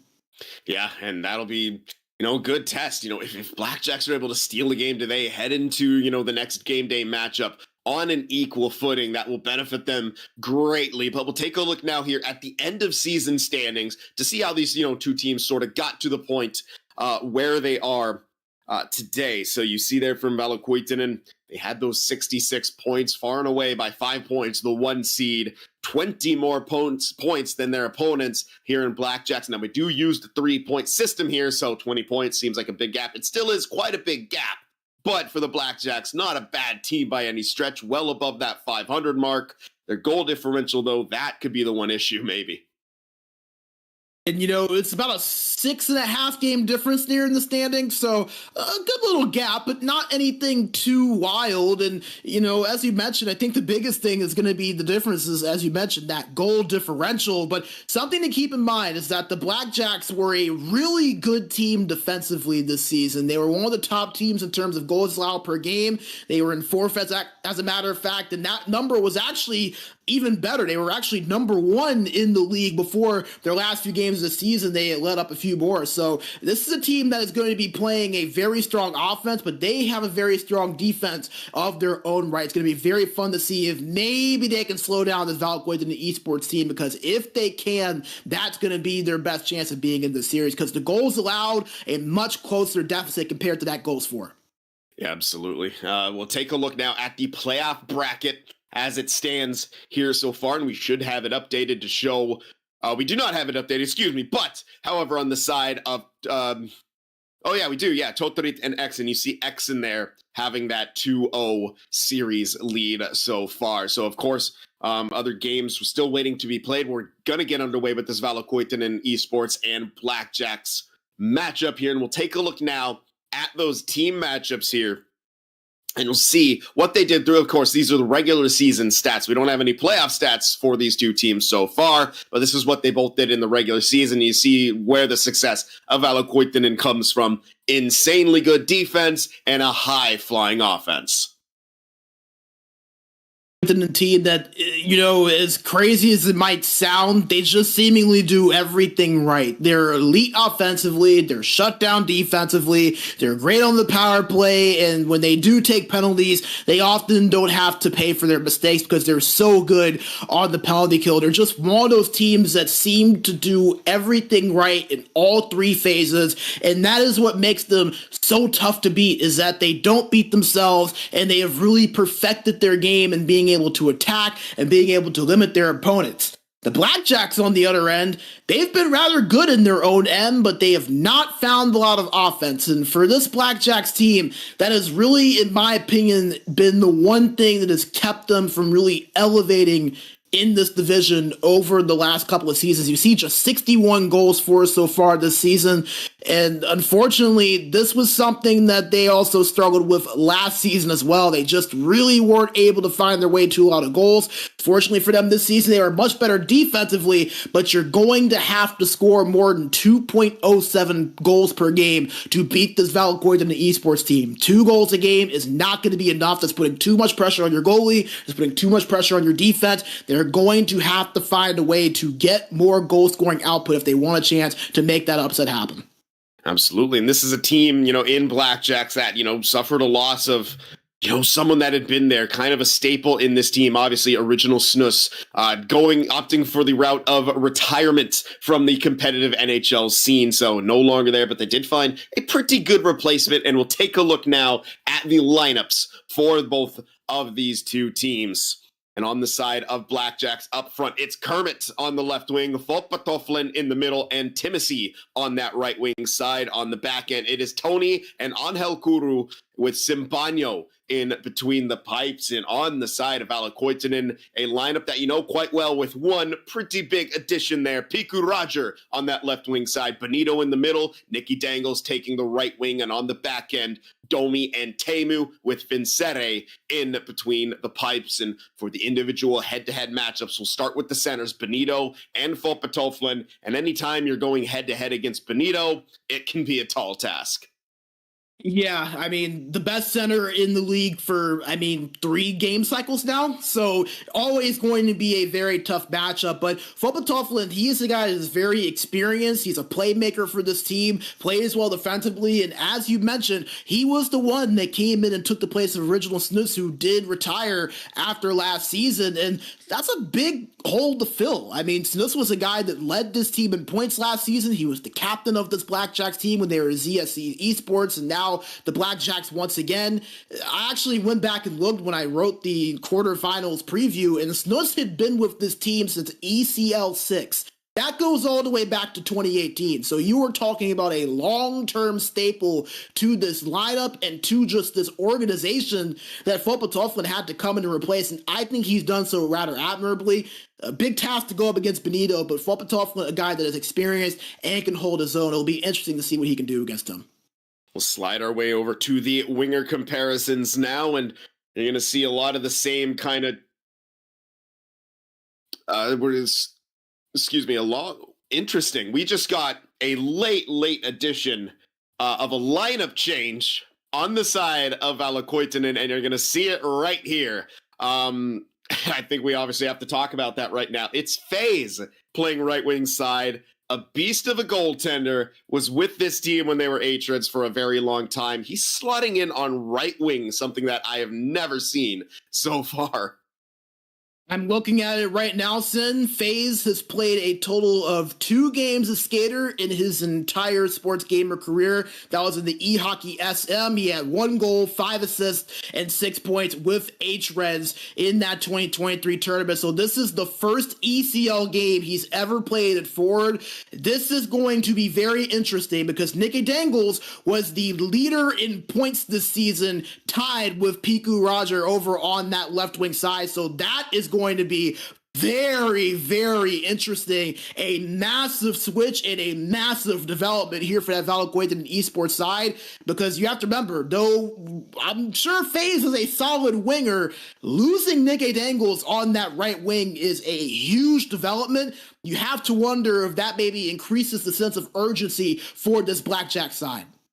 Yeah, definitely. They have to get the sense the rest of the team still obviously amazing, but they're missing Nicky Dangles. And not only is he a tremendous scorer, but he has turned into one of the best two-way players here in the Elite Division. So we'll see just how much that affects this Valokuitunen squad as we take a look at the defensive matchups for these two teams. And we had Angel Kuru stepping in on the side of Blackjacks, played 16 games throughout the season. I believe he would be splitting time with Villain on that right defense side, but Tony, obviously the staple on that left side with those 25 points. But again, we talk about it all the time. Domi, Teemu, the elite of the elite when it comes to defensive pairings. Yeah, and it's so funny because this Valokuitunen esports side, I remember a few seasons ago when we saw King of Apes transfer out, and the big conversation was like, man, King of Apes, obviously such a good player and a guy that really had become one of the faces of this team and one of the faces of the league. How are they going to replace him? Well, they go out, they get Teemu from Frölunda, and he has fit like a glove with this Valokuitunen side. Him and Domi have been the best defensive pairing for my money in the entire league so far this season and really throughout the past few seasons. So to see those two go up against a Blackjack side that have struggled so far this season offensively, that's going to be very, very interesting to see how the Blackjacks can try to crack these two guys because they have been good all season long. And something interesting for Teemu, 234 hits this season. He has been a guy that has really embraced the physicality over on that right side for this Valokuitunen esports team. That's going to be something to look out for here in this series. The fact that he has been hitting a lot could maybe cause some disruptions down the offensive end there for the Blackjacks. And the the last matchup here in between these two teams is the battle of the goaltenders, of course. And Simbano only played 10 games throughout the course of this season, but we remember to last season where he was, entering as a rookie, I believe, in the Elite Division. He was fantastic for this Blackjack squad in a limited sample size, not the most impressive numbers, but remembering what he's done in the past year for this team, you'd think he's going to have a much, much better performance here in the playoffs. Yeah, and I think that this is one of those situations to where context is important here. Simbano was out for the first 3 or 4 weeks of the season. He was out of the country with real life obligations, so he's just now starting to get back into form. And he only played 2 playoff teams in those 10 games, but you have to remember, this is a guy that, as you mentioned, was one of the better goalies in the division last season. And when you're away for a month and some change, you aren't playing the game, you aren't able to really stay in form, it's tough to find that again. So for Simba to come in, have an opportunity to start in the playoffs, and remember, the guy that was in his place was McSavid, so one of the best goalies in all of Europe. It's tough to just step in and expect the guy to be just as good as they were a season ago when they haven't been able to touch the game in over a month, let alone play against some of the best teams in Europe in that time span as well. So Simba's going to be interesting to look out for. He's a guy that if he's on his game, he can steal games for this Blackjacks team. We saw it last season against Tunnel Vision. The question is, will he be able to do it here in this series? If he can, the Blackjacks have a chance, I think, to do the unthinkable. Yeah, absolutely. He wasn't, couldn't touch the game, obviously, but I'm sure when he was out there, he was touching plenty of grass. So good for Simbano. And of course, Vincere, what else can we say about him that hasn't already been said? Elite. And we'll turn ourselves over to the keys to success for both of these two squads, starting off with the Blackjacks. Brandon, take it away. Yeah, for the Blackjacks, number one is establish the offensive zone. As you mentioned, this is a team that has struggled to score so far this season, and they're going up against a Valokuitunen esports team that is so good at just taking control of games and forcing you into their style. The best way to counter that is to force them in their own defensive zone, establish that offensive zone, and try to get yourself some opportunities. Next, don't beat yourself with mistakes. That is something that this Valokuitunen esports team has been so good at doing for years upon years now, forcing their opponent into mistakes and then capitalizing on those with counterattacks. The Blackjacks are an experienced team. They don't often beat themselves with the mistakes, but this is something that they're going to have to really double down on and be extra careful for in this series. And then finally, keep games close. Valokuitunen esports all season long have been dominant. It's funny, you go back to the regular season, they have yet to lose a game by more than 1 goal. The key for this Blackjacks team is staying in striking distance, not letting Valokuitunen esports pull ahead, because the minute that they do, it is almost impossible to fight their way back against that momentum. They're going to have to keep themselves in this game, keep every single one close. While for the Valokuitunen esports side, a lot of this is just kind of continuing to do what you have been doing throughout the season. But the one thing we did see them lack when we covered them last week, Sin, is that they did not shoot the puck very often. You want to see Valokuitunen esports shoot the puck. You can be as good as you want cycling it, but you're not going to be able to score if you don't put the puck on that. Something the Valokuitunen esports have typically been good at so far this season. So shoot the puck, establish the forecheck. This team is relentless defensively. The big reason as to why is the pressure they apply on the breakout. If they can establish that forecheck, it'll allow allow them to get more opportunities. It will give them opportunities to create turnovers, and therefore will give them more opportunities to capitalize on the counterattack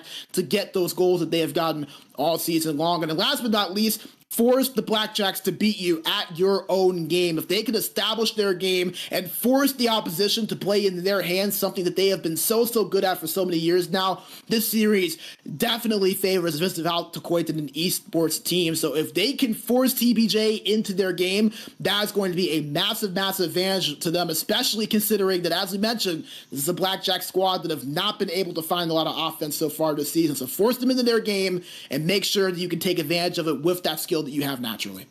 Absolutely. The numbers really in the favor of Valokuitunen, as you'd expect when it comes to the 1 versus 8 seed matchup.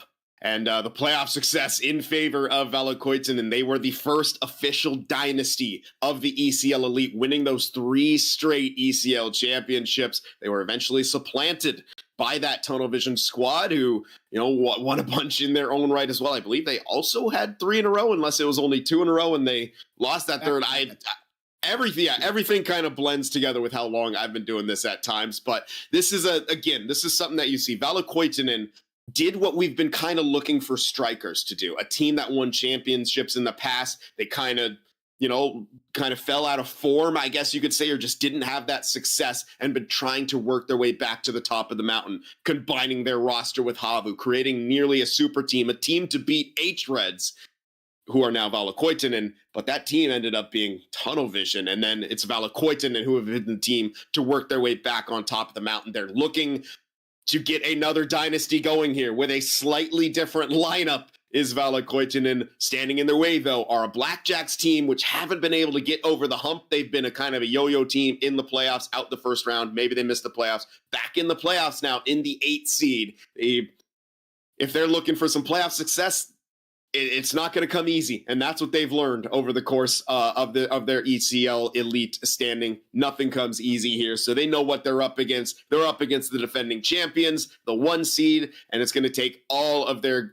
guile to be able to beat this team in a 7-game series. But we should be just a few moments away from Puck Drop. We'd like to remind you guys about the ECL 1v1 League that is starting up very, very soon. We'll get the details on screen for you right there. The signups are happening. Check out sportsgamer.gg for more details on that and how to sign up for the action here. The ECL 24 1v1 spring season about to get underway, and also about to get underway, of course, this series. And I'm very, very excited. I'm, a little bit hesitant and a little worried for Blackjacks, because we know Valokuitunen is one of those teams that can just dominate a game, force you to play into their hands, and make it look easy while not letting their foot off the gas. Brandon, we talked about the keys to success, but in this first period, what are some of the little things that Blackjacks can do to keep themselves in it and maybe get a little bit of an advantage?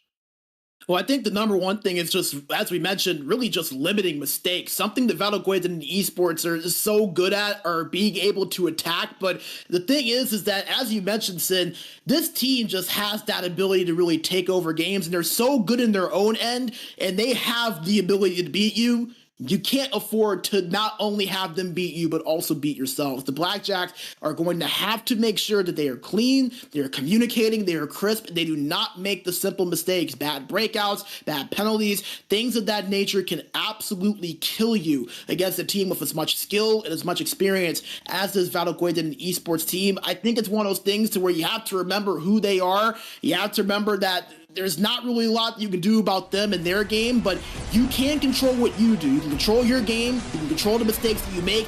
That is what TBJ is going to have to focus on. Honing in on those little things, not giving Valokuitunen Esports those easy little mistakes that they can capitalize on. And if they do that, just hope that everything lines up well enough and that your own play can line up well enough where you can just maybe pull off one of the biggest upsets that we would have seen in the history of the ECL. Well, we'll all see what happens here. Game 1 about to get underway between Valokuitunen and the Blackjacks here. And in possession, Tony or the Blackjacks there on the bottom of your screen in their road white jerseys. They are in possession. Timothy just tries to float a shot on. Didn't get everything on that. Valokuitunen coming back the other way. Piku Roger drop back to Benito. Can't pull the trigger. And we're going to try to get those colors fixed for you guys as well, so you know who everyone is on the ice. And, well, for us too. So we'll try to get that in for the period break from the streamer for the Blackjacks. We have a defensive zone draw on their side. Volpatoflin does come away with the win. Tony looks to start that breakout. Gets it over to Timothy. Volpatoflin has that one knocked off his stick, and the Blackjacks forced to reset. Tony slows up, but does gain that line. Good precision skating by him and the rest of his squad. They get the forecheck going. Tony trying to kick that one out front. Volpatoflin still in possession. Back to the point, looking for the deflection. Intercepted. Here comes FaZe the other way. I don't know if I'll ever get used to that, seeing FaZe as a skater. But here he is. Piku Roger now, down low to Benito. Benito looking for that short side, lost the puck on the back of the net. And the breakout coming for the Blackjacks. Timothy slows up as he gains the line, waiting for some support. Has it in the form of his defenseman. Kermit gets drilled behind the net, but Volpatoflin, one-touch pass back to Tony. Volpatoflin shot that one turned aside by Finsete. Blackjacks, a good job getting some early offensive pressure established, and they're still going. Kermit now kicks it back. Tony, the recipient. Kermit's one-timer off the pad. Kermit forces the intercept. The turnovers right now from Valokuitunen could end up costing them as Finsete forced to smother that, but the Blackjacks have established full pressure. I don't know if any team has done that against H-Reds this season. Yeah, and that's really impressive. And remember, one of the number one keys we said was that TBJ had to establish the offensive zone. That's exactly what they're doing here, and they do it with full pressure on as well. I can't remember the last time Valokuitunen had to play against full pressure. Very impressive start here for the Blackjacks. They're able to maintain it, getting that puck quickly back over the blue line, but now Piku Roger will take it out. That pressure will be nullified. Domi jumps up into the play. You can see the stamina bars, though, for Valokuitunen. Very low, a one-timer from Teemu, and a sprawling glove save by Simbano. How about that for your first save of the playoffs, Simba? What a big save. We talked about how he is a guy that can step up and make big saves like that and steal games for his team. May have not shown it in the regular season, but you saw that ability flash right there. Could that be a little bit more of what we have on the horizon? Big step up right there is Angel Kuru. Gets a goal. Looks like he was trying a spinorama pass. It goes loose and trickles home. The Blackjacks have opened up the scoring in this game one. And it's a dream start for them, Sin. They establish the offensive zone. They get full pressure. Valokuitunen and Esports got that one shot on, but they were immediately able to get it out of their own zone. And then just like that, Angel Kuru on that little spin play, able to just squeak it past the goaltender of Finsete for a goal. This could not have been dreamed up any better for the Blackjacks. A 1-0 lead, and they have pretty much seen, like Valokuitunen and Esports, they have gotten a nice little strategy against them. I've not seen Valokuitunen struggle like this in a long time. Absolutely not, as you're going to see them trying to get a response right here. It's a quick shot from Benito, turned aside by Simbano. Benito again from the short side as that one was loose. And he eventually gets to smother as Tony kind of put it right between his wickets. And if the Blackjacks want to win this game and hopefully for them win this series, those are the saves that they're going to have to expect Simbano or McSaven to make. Whichever one of those two guys are in net, they have to make those simple saves just like those. He does his job right there standing tall. A one-timer, they score! And that's the response that Valokuitunen is capable of. A huge goal by Piku Roger off the pass from Benito. And we are all square at one. That forecheck coming in strong. The strikers transfer and the team leading goal scorer, who else but Piku Roger, to put that puck in the net. And it was interesting, he kind of had to turn around there at the last second to get that one-timer off, but a beautiful setup, and that's what Valokuitunen has been so good at over the years, finding a response whenever a team punches at them. They strike back, tie this game up 1-1 in not even a full 2 minutes. Quick icing here off of the opening draw after that goal, so we're going to see an offensive zone face-off here for the Blackjacks. They do have the slight advantage in draws so far. We'll see if Volpatoflin can win another one here. Keep things alive, get some more offense going for his squad, see if they can get a response goal of their own in turn to regain that lead. Tennessee over, they score! Kermit off of the pass from Timothy, and just like that, 2 goals in quick succession, one aside, and the Blackjacks have taken that lead right back. And it was a set play that wound up a little bit broken. It was an offensive faceoff to where Kermit was supposed to come in and grab that puck, but he couldn't hold on to it. It ended up finding its way to Timothy at the right wing, and then Kermit, high IQ, once again, one of the most experienced players in this league, noticed that, skated himself into position for that pass. Timothy found him, and the Blackjacks get their lead right back. A huge response to take their lead back from Valokuitunen. Valokuitunen now in the zone trying to get things started. Benito, the relentless pressure from the forecheck, but the Blackjacks finally get that puck out. And they'll slow things down just a little bit here. Tohtorit gets that one in, but the back check of Benito takes it away, and Valokuitunen now looking for a zone entry of their own. Good timing play to get that established. Down low now, I think that's P.Q. Roger with a backhand on. Sabano forced to make the save, and taking no chances, he will smother it. And you know, I think you have to say something here about the Blackjacks, Sid. You're not going to often beat Valokuitunen in esports by beating them at their own game. You have to beat them by honing in on your own game, and that is what the Blackjacks have done. They have established their style, and Valokuitunen in esports, they are really having the battle in order to impose their style more than what the Blackjacks have against them. Very, very shocking. Yeah, absolutely. It's not often that we see Valokuitunen teams seemingly reeling. But so far, Blackjacks have done such a good job. But again, only the first period. We have such a long way to go. As they poke that one loose. Oh, off the post! Off the goaltender's shoulder and off the post. Angel Kuru almost had his second, but the counterattack phase! I think he went off the post as well in turn. Perhaps the side of the net. Quick back and forth action at the tail end of this first period. Tony gets his own failed pass, but he gets bodied. He couldn't quite make his way to the net. What an exciting end to that first period, and what a scoreline, something that I don't think too many people would have predicted. After this first period, the Blackjacks are up by a score of 2-1. And it's a long way to go, Sin, but that first period advantaged the Blackjacks, and they did it in a lot of different ways. They were able to create offense, they were able to have stout defense in their own end, and they really have done just about everything that you need to do to have a chance of beating this Valokuitunen esports team. And, you know, something that I remember saying during the pregame is that you're not going to beat this team by averaging just 2.07 goals for per game. Well, how about this? 2 goals already in the first period alone with 6 shots on that. The stats relatively even too, so they are playing toe-to-toe with this Valokuitunen esports team, and really the difference has just been that they've taken advantage of a couple of their opportunities in front of the net by putting it on. They've earned this lead, but still a long way to go if they want to hold on to it for a win. Yeah, definitely 2 more periods. They got to keep their foot on the gas, but they've done such a good job. And you know, I meant to mention earlier, off of that second goal that they had, you saw it, kind of a broken play, but the Blackjacks are one of those teams that have so many set plays off of the face-off, and we're going to be seeing that quite a bit. So Valokuitunen's going to have to be careful giving up those ozone draws, especially when it comes to plays like icing and things like that. But second period is underway. Blackjacks nursing a slim 1-goal lead, but the right back in on the attack. Dangerous near turnover right there.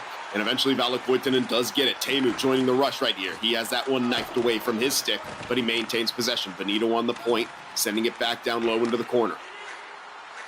Teemu and Benito looking to switch, but a miscommunication about how they were going to do it. Who was taking the inside, and that puck goes all the way back into their own end here, as Kermit nearly was able to put that one by Finsete. He won the race and is continuing the pressure on the forecheck. Loving what the Blackjacks are doing here, really taking their game to Valokuitunen so far. Teemu on the point, his shot turned aside by Simbano. They maintain possession. Benito now to P.Q. Roger. Peels up top, high in the zone. He gets bodied off, and Kermit will get it. Head of steam down that right wing side. Pass over, but a good intercept by Teemu. Tony now in possession. The Blackjacks really getting some momentum here. But Valokuitunen do get that turnover, slowing things down. Trying to find a break in their pass. This doesn't go to the intended target, Benito. And once again, the Blackjacks have possession. Timothy gains that line, sent down low. Tohtorit back to Timothy. He kicks it to Tony. A backhand shot on, too weak of a shot. Couldn't get to that forehand. And that creates a turnover coming back the other way. Ringed around the boards. Tony does get to it, and the breakouts for the Blackjacks have been clinical. Exactly what they need. Current shot, loose! Angel Kuru, secondary opportunity, looking for the wraparound. Finsetti stops it, plays it out. And Angel Kuru will force that turnover. Tony on the point. Sent down low, but intercepted by Teemu. Good forecheck, but they can't keep it alive. Tohtorit filling it on defense, pokes it away from the stick of FaZe. PQ Roger trying to feed the middle, but taken away by Tony in a quick counterattack now for the Blackjacks. They're not wasting any time, not letting that Valokuitunen forecheck punish them. Nearly force another turnover right there off the back check. Valokuitunen gets it in, and they can't establish zone time. And I really, honestly, maybe against strikers is the last time I saw Valokuitunen have this much trouble setting things up in the offensive zone. But you didn't expect it coming out from Blackjacks. What a performance from them so far, Brandon. And remember, this is a Blackjacks team where if there's anything about them that they could hang their hat on, it was their defense. They've been a stellar defensive team all season long. It's just a different thing, though, against this Valokuitunen team, and they're really showing it here, but can't make mistakes, and they make one there, delayed penalty. Yeah, that's unfortunate, as that's a sick play by Finsetti right there to keep things alive. 200 IQ play. We'll see what comes to it. He makes his way to the bench, takes up the net front as Domi has it. Teemu now slows up just a little bit. Domi to Benito. Benito, one-timer from PQ Roger. That one turned aside. Teemu once again knocked off his stick, but keeping things alive. Pass back, finally the touch. And that was indeed the first whistle of the period. What a crazy second that we've had so far. And that's Tohtorit heading to the box. Indeed, and these are two teams that have been going back and forth. The Blackjacks, obviously, a team that has not necessarily been expected to compete the way they have so far, but here they are. But once again, they can't make mistakes. They take a penalty and now have to kill off a deadly power play of Valokuitunen, 29% in the regular season. They get set up here in front of FaZe. He has an in-tight shot, but that one turned aside by Simbano. Quick zone entry. Quick zone exit, excuse me. They go for the quick entry, and they do keep it alive. Benito now skating towards the middle, taken away by Timothy, who chips it out. 1 minute gone on the man advantage as Valokuitunen regroup and look to attack once more. Teemu to FaZe. He gains the line, trying to power his way through, keeps things alive. Good support on the forecheck, but Kermit gets the loose puck and sends it out once more. Strong penalty kill. And not a single shot on net so far, Sin. Stellar from the Blackjacks, denying Valokuitunen of those lanes. Domi creeping in. Benito's shot turned aside by Simbano. Timothy gets that loose puck, but can't get it out of the zone. PQ Roger gets tripped, and that's not what you want to see. One penalty expires, you have another one, and those stamina bars have got to be low for the Blackjacks. And I would consider calling a timeout here if I am the Blackjacks, because you just had to kill off one penalty, and this is a Valokuitunen Esports team that they can hem you in the offensive zone, and that's especially dangerous when you don't have a lot of stamina. It's something we saw Tohtorit do a little bit earlier that helped them a ton. Their PK, I would love to see the Blackjacks go ahead, call that timeout, but they're not going to do so. Yeah, maybe they're waiting to see if Valokuitunen are able to establish that full pressure, get a whistle, maybe call the timeout to eliminate both at the same time, but you are playing with fire with just that one-goal lead.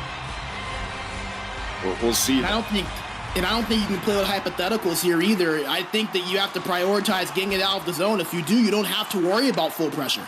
Yeah, absolutely. It's a very, very good point. Teemu creeping in. He's poked off. Domi maintains possession, though, to Benito. They can't get the shot away. They're looking for the plays. Blackjacks shutting them down so far. Great collapse coming out. They're guarding everything loose in front. Oh, Simbano sprawled out. And PQ Roger just couldn't sweep that one home. I think we're going to see the timeout now. Indeed, we are.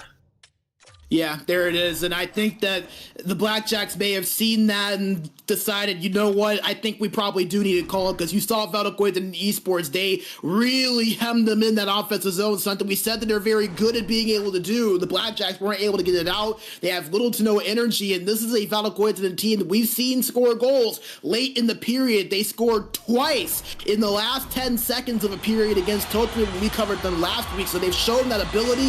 The Blackjacks, I like this move. get your energy back and go ahead and kill off the rest of this penalty going into the third period so you can maintain that lead. Maintaining that lead in the third period is going to be huge. I like that they went ahead and called the timeout as much as you do hate to use it.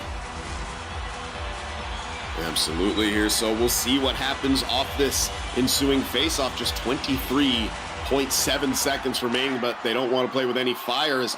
Yeah, Kermit, I actually thought he was going to attack right there with that full bar of stamina, but makes the safe play, just sends that one out. Tennessee forces the turnover, but can't get that one out. 3 seconds left, and Kermit's not going to have enough time, unfortunately. Throws one on as the horn goes to the end of the second period. What a game so far on the side of the Blackjacks. They are playing out of their minds right now, and they are maintaining that slim margin over Valokuitunen. And you know, I can't help but to go back to what we talked about with this Blackjacks team, what they needed to do in order to win against Valokuitunen in the Esports. You have to establish the offensive zone. So far, safe to say they've done that. You can't beat yourself with mistakes. You know, you don't like the 2 penalties. They still have to kill off the second one, but overall, they've had clean breakouts. They've been great positionally. I think outside those 2 penalties they've limited those mistakes. And then number 3, keeping the game close. They've done exactly that. They have yet to trail so far in this game. The Blackjacks are doing everything right to beat this Valokuitunen Esports team through the first 2 periods, but you have to do it for a third. We saw earlier Tohtorit had that early lead just like this against EXEN. Things collapsed for them in the last 10 minutes. They have to keep playing this way. Can they sustain it? That's going to be the key to decide to win or loss for this 8 seed.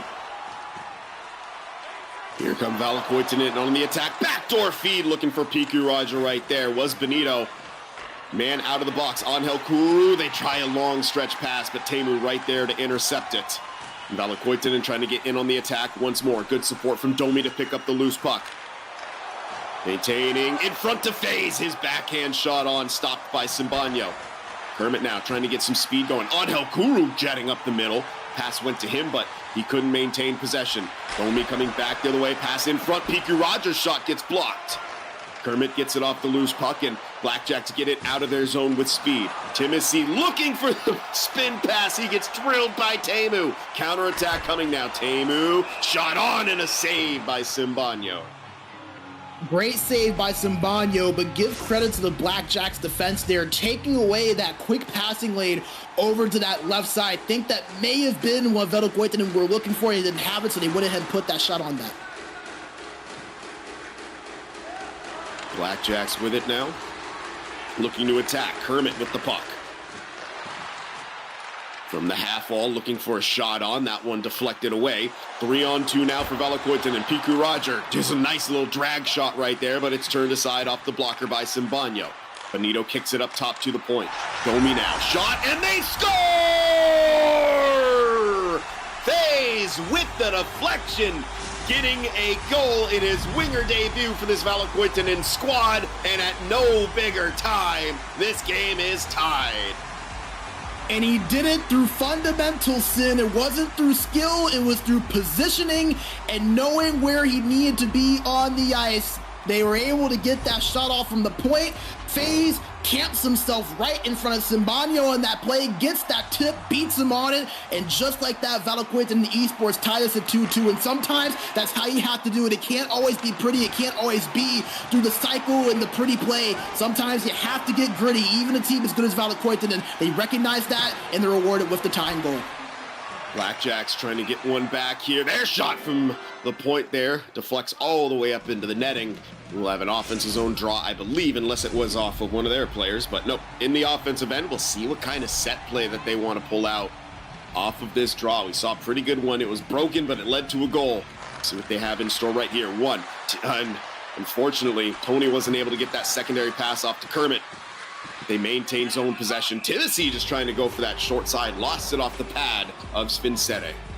Something I'm noticing, and I noticed they just did it again right there, they're changing the face-off formations here to aggressive. They're having the defensive man on the weak side coming closer to the face-off dot. And there it was right there, fed to Kermit, looked for the 5-hole. Nice pass from Angel Kuru, and this team is just so dangerous off those draws. And you see that this time they reverse it. They go back to the normal face-off thing. So they're going through different set plays off of the offensive zone face-off. Really, really strong here from the Blackjacks, something they've been so good at over the years. They get the tie-up kind of win, but it was Valokuitunen able to get to that loose puck. They broke it out, but they couldn't get much zone time off of it. Timothy lost that puck off of the stick, and it bounces all the way out into the neutral zone. Piku Roger in pursuit does get that loose puck. Down low to FaZe. FaZe is shot! And Simbano makes the save. And Simbano is going to have to continue to be sharp here in this game. Nothing you can do about that second goal. A tip play, pretty much impossible for you to really manually do too much about that, but you're still in a 2-2 game. You're still tied up, still have all the chance to win this one. Have to maintain sharpness and have to give Simbano a help in front, because it feels like the Blackjacks, other than the last few minutes, have really struggled to get that offensive zone time we saw them get early on. Yep, Domi taking this one in now for Valokuitunen. They have tightened their game up, and Blackjacks are having a tough time, as you said, of getting some of that offense in return. We'll see what they can do here off this rush. Maybe a 3-on-2. They can't hurry. Good back check right there from FaZe. Kermit in possession. Along the half wall. Back up top to Angel Kuru. Gets it to Kermit. Looking for a pass. They may opt for a shot. There it is right there. I like that decision-making. Tony just trying to throw it on. He was a bit off balance, though. And it didn't amount to much. A lot of bodies in front there, too, for Valokuitunen. Kermit now as Blackjacks looking to gain the line, the pass just a little bit behind Angel Kuru, and he goes offside. And now we're at the point here, Cinder, where we're getting later and later in this third period. You get the feeling that the next goal could very likely be the winner. So who's going to be able to get it? I think it's starting to kind of lean towards the advantage of Valokuitunen, because as you mentioned, they've tightened their game up and they're really starting to find their offensive rhythm. The Blackjacks have to find a response. We have a delayed penalty, and we're gonna have a Blackjacks power play right here. So that's FaZe going to the box for interference. And again, the Blackjacks, I think the worst power play of the ECL Elite in the regular season, just at 7%. They'll get a chance here, though. Indeed, they worsen. That is a big, big thing there to keep a track of. It's the fact that they did struggle so much on the power play during this season. Can they find their way to one goal here? The regular season doesn't matter anymore. It's a matter of what you do right now. Oh, this could be disastrous. Teemu short-handed, a big save by Simbano. They went with a tie-up play, and Teemu read it like a book, and he was off to the races. We said avoid mistakes, and that was arguably the biggest mistake of the game for the Blackjacks, but Simbano able to bail them out of it. Huge save from the goaltender, who looks very much back in form that we saw him in last season.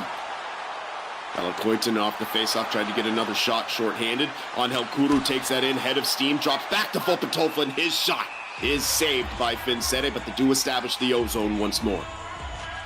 Yeah, I would maybe like to see potentially the Blackjacks go back to that aggressive face-off formation play, and here they go. They're doing it. It almost worked there the first two times they tried it earlier in this period. Tie up off the draw. Timothy goes in. Sent back to Tony. Kermit from behind the net. Over to Tohtorit. Angel Kuru thinks about the shot. He does get it off eventually. The forecheck coming. Domi trying to navigate the way out. Good step up by Angel Kuru. Keeps it alive. Tohtorit shot. Timothy tries to pull the trigger. That one gets blocked by Teemu in front. One more rush on this man advantage for the Blackjacks. They can't gain the line, and that will do it for the power play. Some decent looks on it, but Valokuitunen survive and probably get the best scoring chance of it on that breakaway.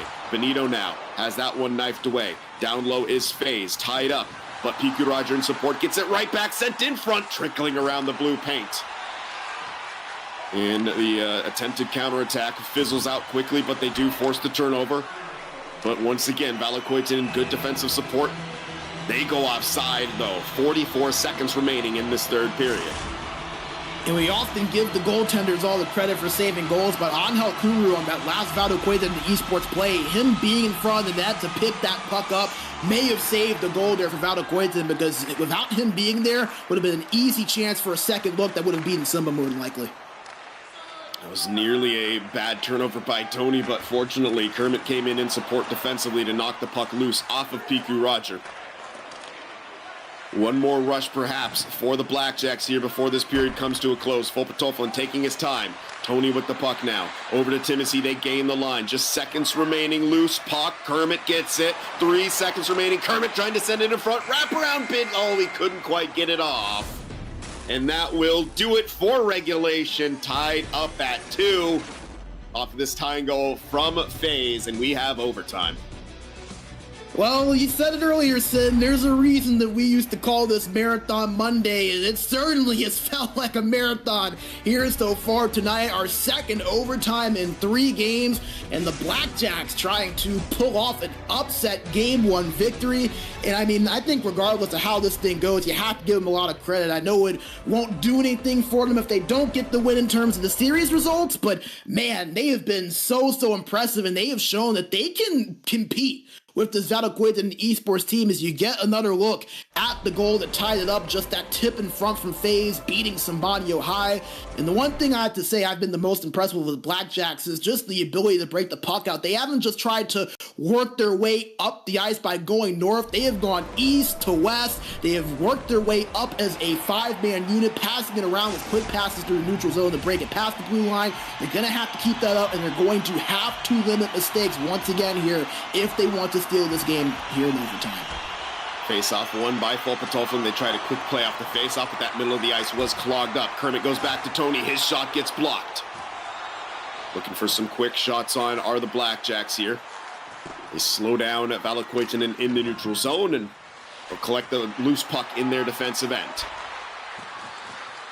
Valokuitunen trying to send it to Timothy. He will collect that puck in the corner, gets bodied off by Piku Roger, and here come Valokuitunen the other way. Teemu jumping up into the play, but he gets the puck knocked off his stick by Tony, and the Blackjacks coming back. Valokuitunen slowing things down. Angel Kuru, his shot. Nice play right there. I'm not too sure if that was deflected, but gave Finsete a little bit of trouble off of that pad and created a rebound.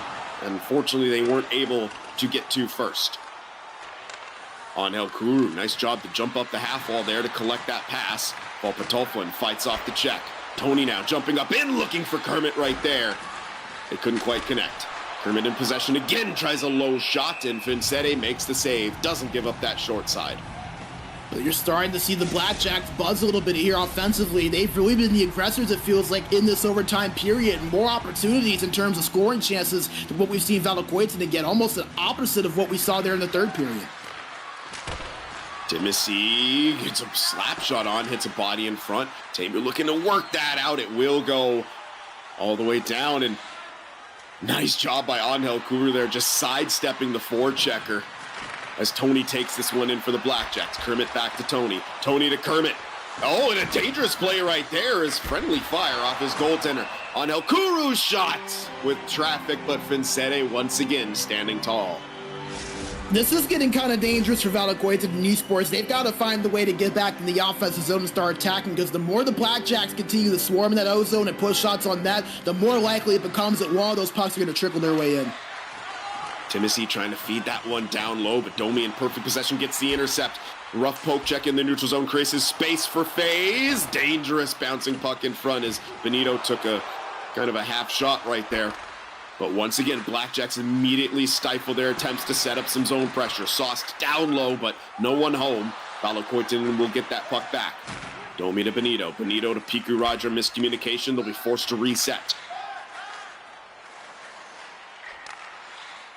Domi to Teemu. Both defensemen for Valokuitunen getting involved in these break-ins. Teemu collects it. FaZe tried to pull the trigger. It was knocked off his stick by Tony. And here come the Blackjacks back the other way. Kermit, all kinds of speed down the left wing side. Kicks it back to Tomi, who goes back to him. Angel Kuru from the point. His shot can't find its way to the front of the net. Big shot right there by Valokuitunen, but it goes wide. Piku Roger coming back the other way now for Valokuitunen. Knocked off of his stick. The defensive sticks of Blackjacks have been phenomenal. Pass in front, they score! FaZe is the hero! 2 massive goals, the game tire and the game winner. The fill-in for right wing is the hero for Valokuitunen. They pick up a massive overtime win in game number 1. No Nicky Dangles, no problem. FaZe in his first ECL game ever as Skater gets 2 goals, and it's the game-tying goal and the game-winning goal. Since sometimes it doesn't matter what position they're in, Big time players show up in big time moments. We've seen him do it in the pipes, and this time he does it on the ice. And Valokuitunen and Esports steal and run away with a game 1 victory, a crushing loss for the Blackjacks. I'm going to be honest with you, they outplayed Valokuitunen and Esports in this game for my money, but that's not going to help them any bit. They're down 1-0 in the series. What matters is getting that win, and Valokuitunen and Esports show why they are the defending champions. Even when it wasn't pretty, even when they played far from their best hockey, they found a way to get the job done. They secured the W and find their way to an early series lead. Just an unbelievable game from both of these two teams, and if you're the Blackjacks, that's going to hurt. Because as you said, I mean, this is as close of a game as you can get. Some of the numbers slightly in favor of Valokuitunen, but for my money, you know, like as you said, I feel like they played as good as they could have against this Valokuitunen team. Not too many teams can keep it even against Valokuitunen. A select few, maybe. You know, you look to Tunnel Vision, you look to Strikers. Those are the teams where you expect to have even matchups against Valokuitunen. The Blackjacks played out of their minds good, and it just wasn't quite enough. They couldn't find that go-ahead goal after the game was tied, and unfortunately for them, they end up losing this game in overtime. And now the key for the Blackjacks is that you have to believe that you can repeat that. You have to repeat that. And that's going to be tough to do because the Blackjacks, they played a near perfect game. That is exactly what you have to do to beat this Valokuitunen team. They did all of those things and they still weren't able to do it. So that can be a very tough thing on you mentally. And the question now is how they respond as you get a look at that game-winning goal. I mean, an unfortunate bounce there for the Blackjacks, but give FaZe credit for being right where he needed to be. So often we see that the difference between a goal and not getting a goal is just being at the right place at the right time, being in those dirty areas to find that puck right in front of the net. That's exactly what FaZe did. The puck was on net. He found his way in the perfect position. He was able to put it in on that second opportunity. Nothing that really anyone on the Blackjacks could have done about that. It's just, once again, Valokuitunen and Esports, they're one of those teams that they just seem to find ways even when they aren't at their best. This game, too, though, is going to be very interesting because if the Blackjacks can find a way to repeat that performance, that's going to be interesting. And keep this in mind, too. They're at home the next game, so they will be on the Central European server. Big advantage for them, 12-3 at home so far this season when they have been on that server. Absolutely. That's a big X factor and could have been even bigger of an X factor if they picked up that first game win on their not so friendly server too. So kind of a heartbreaker there for Blackjacks, but you said it. You got to find a way to bounce back, repeat that performance, and stick with it. So we'll set the stage for the fourth and final game of this broadcast here. Game number 2 between Blackjacks and Valokuitunen, coming to you after these brief messages. Minkä päällä lakukastike maistuu parhaalta? Ei voi tietää, ellei kokeile. Kouvolan lakritsi.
Minkä päällä lakukastike maistuu parhaalta?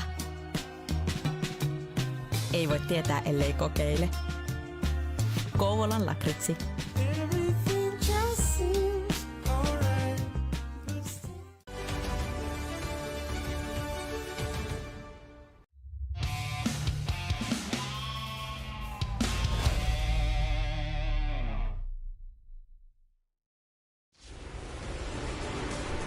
All right, we are back and right back into the action. And as an update, we will tell you FaZe, his 2 goals, maybe his playoff totals, because Nicky Dangles is now back in the lineup. What a depth player performance from FaZe, though, getting the game time goal and that game winner, though, Brandon. Yeah, talk about stepping up when your team has to randomly call on your name to be in the lineup last minute. So if Valokuitunen and Esports end up winning the series or even winning a championship, FaZe can say that he definitely contributed, because if he doesn't get those 2 goals, this is a team that probably doesn't win that game, and we're looking at a whole different series with the Blackjacks now being at home for game number 2. Absolutely, as Valokuitunen in on the attack early on. And a big shot on right there. I think that was Benito pulling the trigger, but Simbano made the save. And the interesting thing here, Sid, we said it at the end of that game number 1. It's going to be interesting to see how the Blackjacks respond. They crushing loss. You played probably the perfect game against Valokuitunen. You still couldn't get the victory. Can they continue to play it that way, though, especially with them now having that server advantage, being at the Central European server? Can they repeat that performance again and potentially change their fortunes this time? That's going to be the big thing to look out for. Valokuitunen, though, right back in on the attack. Inu sends it down low. PQ Roger bumped off of the puck. Sent in front right there. Nicky Dangles nearly had a tap in. And a good clearance right there from the Blackjacks goes on goal. But so far, it is all Valokuitunen in the early stages of this first period. But here comes a counterattack now for the Blackjacks. Good move by Kermit right there on the point. Drops it back. Tony's. He goes into the corner for Kermit. They play catch with it along the wall. Tony's shot. Backdoor feed. Oh, Kermit couldn't put that one home. What a pass from Tohtorit. If Kermit's able to pull the trigger on that backhand, it's a 1-0 Blackjacks lead. But how about the quick passing on that possession, forcing Valokuitunen to really move around and scramble to get around that puck? Those are the possessions that they have really thrived on so far in the series that they're going to have to continue to here. Domi now with the puck for Valokuitunen, and Piku Roger will get that one in. Bumped off, and Blackjacks are able to work that one out. Here comes Tony, stops up along the wall. Timothy now with the puck. He's looking through the slot, and just rips a shot on right there, turned aside by Finsete. And H-Red's coming back the other way. Piku Roger now slows up, takes a shot, and turned aside by Simbano. Here comes Kermit coming back the other way. Tohtorit's pass, and I think we have a name glitch for every single skater on the side of Blackjacks. That's been a prevalent thing these last few days, unfortunately, but nevertheless, you're doing a good job keeping the track of it, which is hard to do. But, you know, I think so far, 9 minutes in, the Blackjacks are doing a pretty good job of maintaining that same style we saw from them in game 1. Valokuitunen and Esports have yet to get, I think, more than one shot on net. So we're seeing a lot of similarities from game 1 that we're seeing right now in game 2. Kermit with the puck now, looking for that short side, turned aside by Finsete, and a counterattack coming. Tamu jumping up into the play. Benito now with the puck, just getting harassed by Tohtorit on the back check, but he maintains possession. His pass rocketed all the way back to Tamu. Domi now has it. He and Tamu switch, getting to their strong sides on the forehand, but they can't make that pass through. But a quick turnover, Valokuitunen maintaining the forechecking pressure. brought out. Timothy gets bumped. Kermit collects the loose puck, trying to send that one down low to Tohtorit. Gets the puck back. Tohtorit bumping the defender off of that puck, but it couldn't get much of a chance from it. Roger now, head of steam, has some space, trying the backdoor feed to Benito, but that one got taken away by Tony. Nice pass across, Angel Kuru, head of steam, pass in front. Kermit couldn't sweep that one home. Big hit along the boards by Kermit, keeping that play alive in the offensive zone. Tony with some trouble. Nicky Dangles just all over him, but Blackjack's getting this one right back in. Only momentarily, though, as Valokuitunen attacking in turn. Benito turns it over, and Blackjack's in on the attack. Tony joining the rush, dropping it back to Tohtorit. His pass down low gets intercepted by Teemu, and here comes Valokuitunen. Open-ended action here in the tail end of the first period. Pass up to Timothy, well guarded by Teemu, and he takes it away. About 2 minutes remaining here in this first period. Valokuitunen in on the attack. Roger along the half wall, down low to Benito. Back to Roger. I think that may have clipped the post. And that was a quick chance, as we have a hit at the blue line. It led to an offside, I think. Yeah, it looks like that's exactly what happened. That hit at the blue line. Actually, the glass shattered. Wow, I think that's the first time we've seen that in one of these ECL games in the HL 24, at least for me personally. But yeah, the glass shattering is what caused that stoppage. So nevertheless, it gives opportunity for TBJ to reset here potentially. Teemu now attacking for Valokuitunen over Roger. Back to Nicky Dangles, just didn't have the angle. And a penalty taken. Benito trying to swipe for that loose puck. And we're going to see the Blackjacks power play go to work, though not a lot of time left in this period. Yeah, we've seen a lot of those penalties, and if there's anyone that you don't want to see in the box for Valokuitunen in the Esports, it is Benito, who, this is surprising to Stayson, but I think this might be the first or second time we've called his name out today. The Blackjacks have pretty much held him in check all night long, and now the face-off's going to be gone to Nicky Dangles, who does a good job winning that, but something to keep in mind. Timothy, a backdoor feed to Kermit right there. His shot was blocked. And that ends the first period. Score tied up at 0-0. Yeah, tied at 0-0 in a very balanced first period there. Some opportunities for both sides. And, you know, once again, though, I think the Blackjacks may have slightly gotten the better of Valokuitunen there in that first period. They had the most of the dangerous opportunities. I think that shot right there that you just saw was probably the best chance that we saw Valokuitunen Esports get throughout that first period. And I think that reflects through the stats. A minute and 10 seconds more of time on attack. They had 3 shots compared to the 2 of Valokuitunen Esports.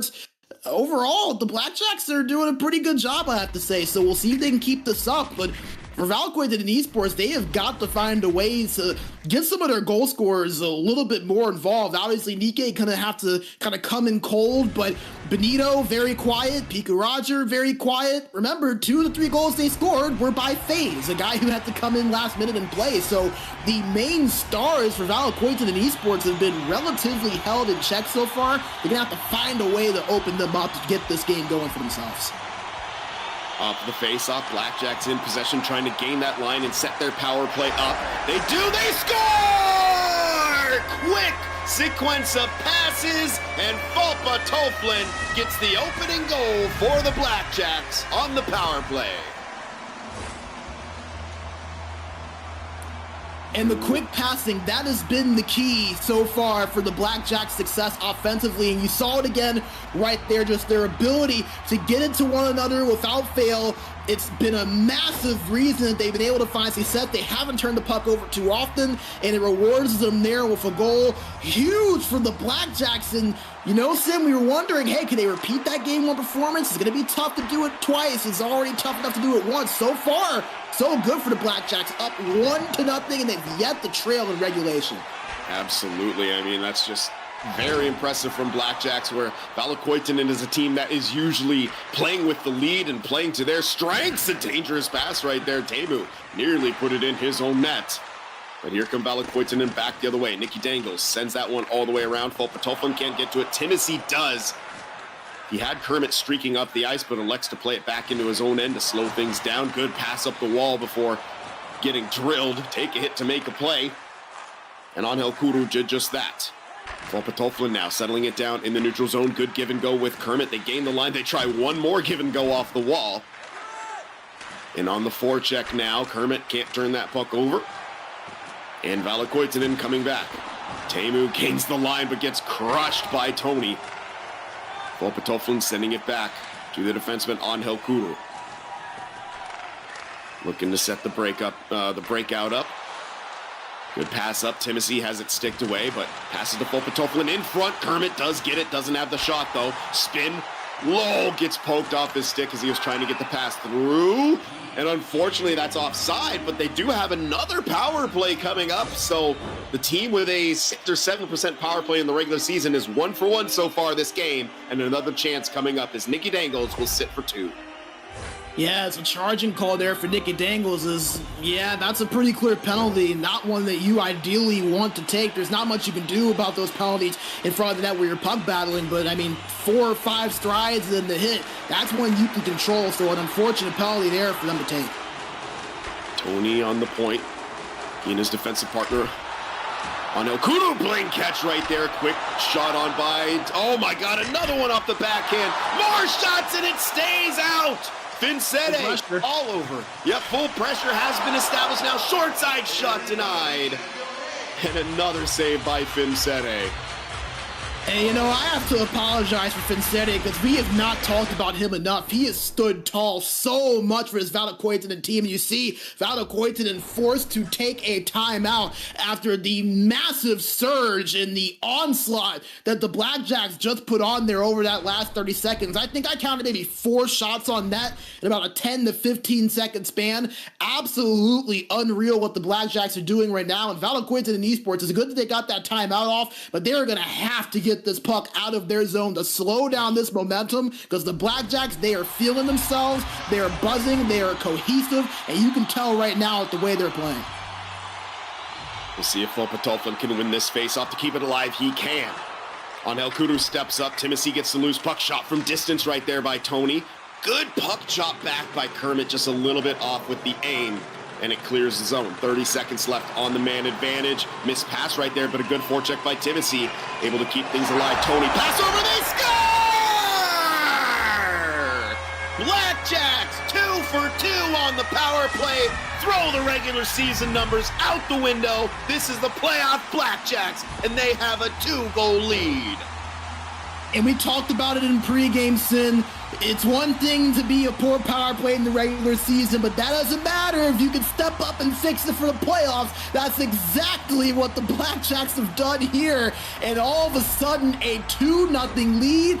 This is huge. You have to hold on to it, though. There's still a lot of time to play. We've seen Valokuitunen do this plenty of times before where they get down early, they get the momentum going, and they're finding their way back. They have to continue to keep their foot on the gas pedal and limit their mistakes to hold on. Absolutely, and if you're Blackjacks, don't get caught in the trap of trying to sit back in defense because it won't work against Valokuitunen, and they are continuing to attack. Look at that forecheck, creating havoc in the Valokuitunen zone. Nicky Dangles over to Teemu, tic-tac passing, they gain the line. Benito slows up along the half wall, takes it into the corner. Piku Roger out front to Nicky Dangles, he can't get the shot away clean. Benito now in the corner once more. Peels out front looking for the short side. Turned aside by Simpano. And Blackjack get that puck looking to break it out. They do. Up to Timothy now. Kermit going for the net. Timothy shot on. Takes a weird bounce. Goes towards the goalie. They forecheck it loose. Over to Tohtorit in the pass. A little too much heat on it. And the Blackjacks will reset in their own end. Turnover in the neutral zone, though. Nicky Dangles in a one-on-one situation over to Piku Roger. His shot turned aside by the pad of Simpano. Benito tried to force that one through the middle. It bounces all the way back into the neutral zone. 5.5 minutes remaining here in this second period. Blackjacks in the driver's seat so far. They have just stood toe-to-toe with Valokuitunen, something that a lot of teams don't have the luxury of doing. Backdoor feed, oh, kept out! That was crazy bouncing puck in the crease. Somehow Simpano tracked it and made a big save off the rebound. Kermit gets that puck in, turns it over, but he keeps it alive. Angel Kuru driving the net, gets bumped off. Domi all the way up to Piku Roger. He gets bumped by Timothy on the back check, but Benito there in support. His pass to the point gets picked off, and the Blackjacks playing stellar defense against the league's top offense. Saucer pass over from Timothy looking for Tohtorit, and it's picked off. Back and forth action continuing here late in the second period. Valokuitunen in on the attack, sauced around. Angel Kuru collects it. The puck doesn't get out though. Teemu over. What a save again off the one-timer by Simbano. He is playing out of his mind good right now. Blackjacks, 9 seconds remaining. One more attack. Spin from Tony. Bumped off. Couldn't get the pass away. Loose. Tony down low. But that will do it for the second period. The Blackjacks, a 2-goal lead, headed into the third period, looking poised to even this series up. But 20 minutes is a heck of a lot of time to defend against Valokuitunen. And, you know, I think that the biggest thing is that it's not just that they hold a 2-0 lead, and they are playing toe-to-toe with Valokuitunen, and I think you could maybe even make the argument that they're outplaying them by just a little bit. They have been absolutely stellar, and you see it in the stats. 10 shots on net. They have a little bit less time on attack, but nevertheless, they're taking advantage of the time on attack that they've had, while Valokuitunen Esports, they've not really put the puck on net a lot, it feels like, when they have had zone time, which is something that we talked about during the pregame for our keys of the game that they need to do. Put the puck on net. They haven't really done that much so far, while it feels like the Blackjacks, every time they have the puck and they're in the zone, they're buzzing and they're finding their way to opportunities. So still a long way to go. As we mentioned, this is a Valokuitunen team we've seen put 3, 4, sometimes 5 goals up in a period before. They can do it again. The Blackjacks have to continue playing the way they are, keep their foot on the gas pedal, and play mistake-free. But man, this has been such fun hockey to watch on both ends. Timothy now in the offensive zone for the Blackjacks. Nice give-and-go attempt. Kermit. No, sorry, that's Timothy collecting it from the corner. Tohtorit behind the net now, taking his time, fights off a check. In front, looking for Kermit, who couldn't make clean contact. Valokuitunen coming back the other way. Delayed penalty, though. We're going to get a chance to see their power play go to work. They had a power play goal in the last one. That one touched up. And we'll see, I believe that is, yes, indeed, Kermit heading to the box for 2 minutes. Yeah.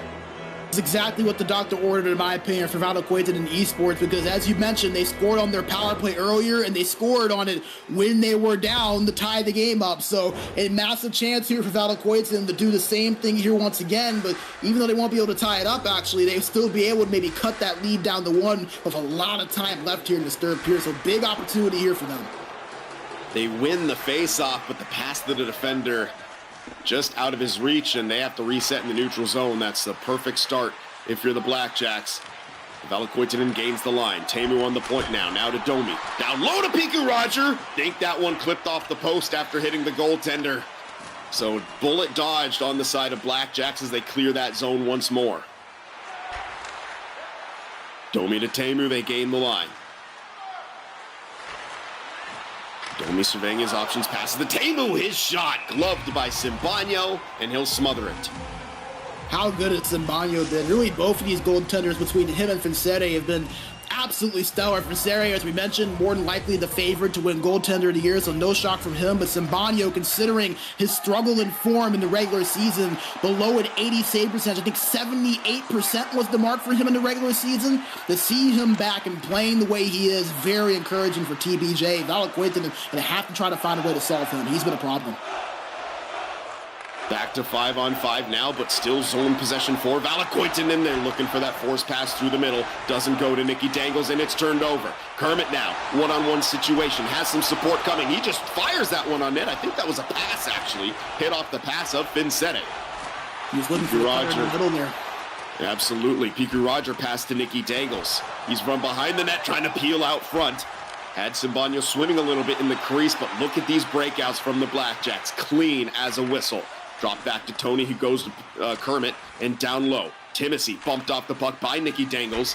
And here they come near the halfway point of this third period. Valokuitunen gonna have to hurry to try to tie this game up. Benito gets drilled in the center of the ice, and here comes Kermit, head of steam, down the right wing side. He's tripped up, and Teemu will head to the box. Another power play opportunity for the Blackjacks. And that is the last thing Valokuitunen and Esports needed, not able to capitalize on their power play, and they followed up with taking a penalty against a Blackjack team that typically you wouldn't be overly worried about taking penalties against because of that 7% mark on the power play in the regular season, worse in the league. But today, 2 for 3 in this one game alone, so this is dangerous territory, and one more goal, that could very well be the dagger. Tony tries to wind up a wrist shot to get that on, and you're going to see this Valokuitunen counterattacking on the PK. Nicky Dangles collects it, shot on by Benito, as Simbano just sweeps that one to the side of the net. Blackjacks settle things down, trying to get that zone entry. Tohtorit gets it. Tony over to Kermit. Kermit's shot looking for the short side, turned aside by Finsete.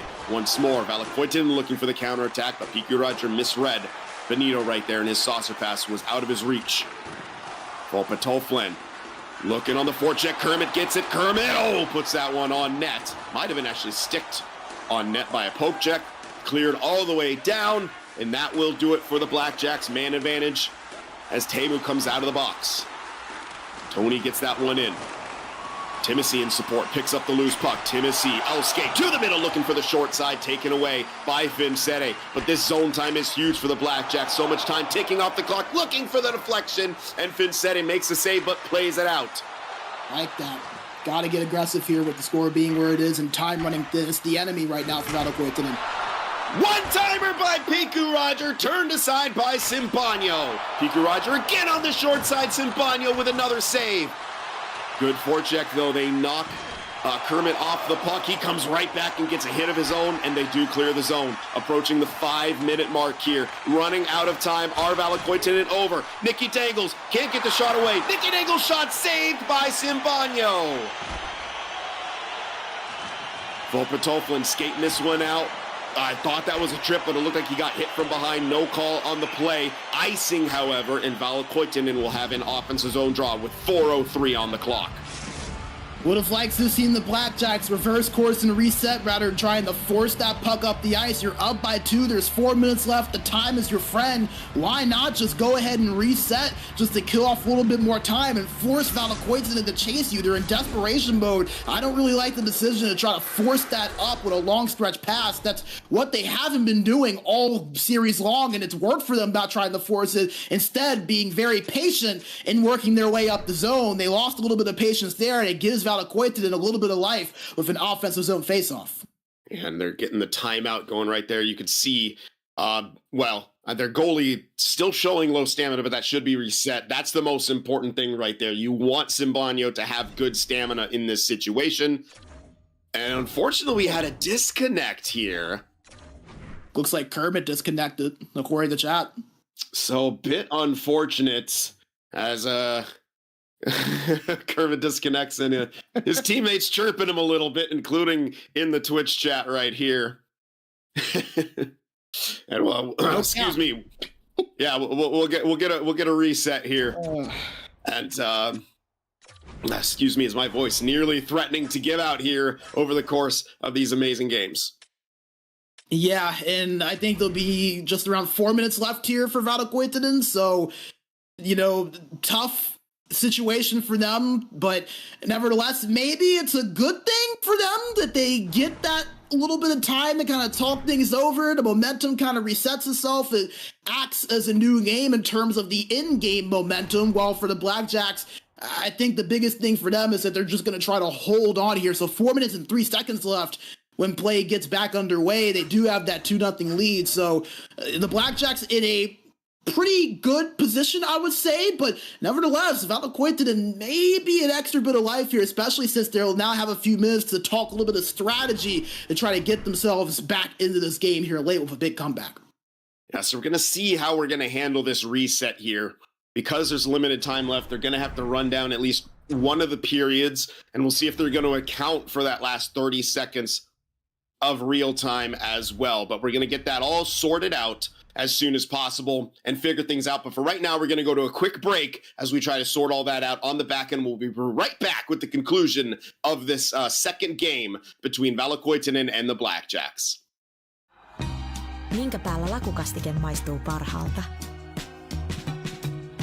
Ei voi tietää, ellei kokeile. Kouvolan lakritsi. Everything just seems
Minkä päällä lakukastike maistuu parhaalta? Ei voi tietää, ellei kokeile. Kouvolan lakritsi.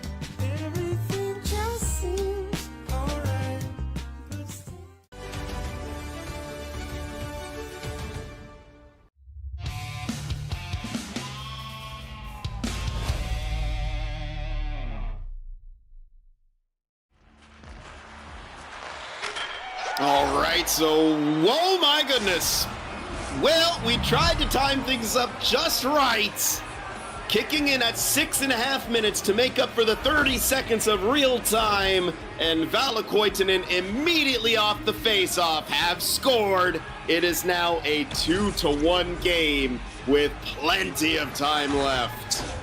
And we said it before the breaks then that we thought that that break would potentially be in the advantage of Valokuitunen because they would have the chance to talk things over and reset. So now, just like that, 10 seconds in, they get a goal. The Blackjacks gonna have to stay on their heels here. Timothy now in tight, gets a short side shot on that one. Ooh, Finsetti played it out, went right to Kermit. Now Blackjacks trying to keep things alive, but this is a whole new game. We are in the third period. As a reminder, after the reset, the score is 2-1 in favor of the Blackjacks. Trying to feed Kermit in front. He can't quite get there. Bouncing puck goes to Finsetti. What a dangerous play out there, but it works in favor of Valokuitunen. Poked off a Benito stick. Kermit gets that one out all the way down onto Finsetti's stick. He plays it into the corner. PQ Roger will collect it. Not a whole lot of time left. To TBJ too. Can't get too flustered after that goal. Good poke right there by Tennessee. They do get it out 2-on-1. Fed looking for the shot right there. Maybe a rebound. They couldn't quite get that. I thought he was going to pass to Kermit right there, who would have had a partial breakaway. Good job in the neutral zone here by the Blackjacks, but Valokuitunen do gain the line. Teemu now up top to Domi. Benito, his shot, sticked aside. Not much time left. They force the turnover there. Down low. Tony gonna get that one out. Kermit will skate to safety and skate to victory. Close call right there, but the Blackjacks will win game 2 by a score of 2-1 and will even this series up at 1 game apiece.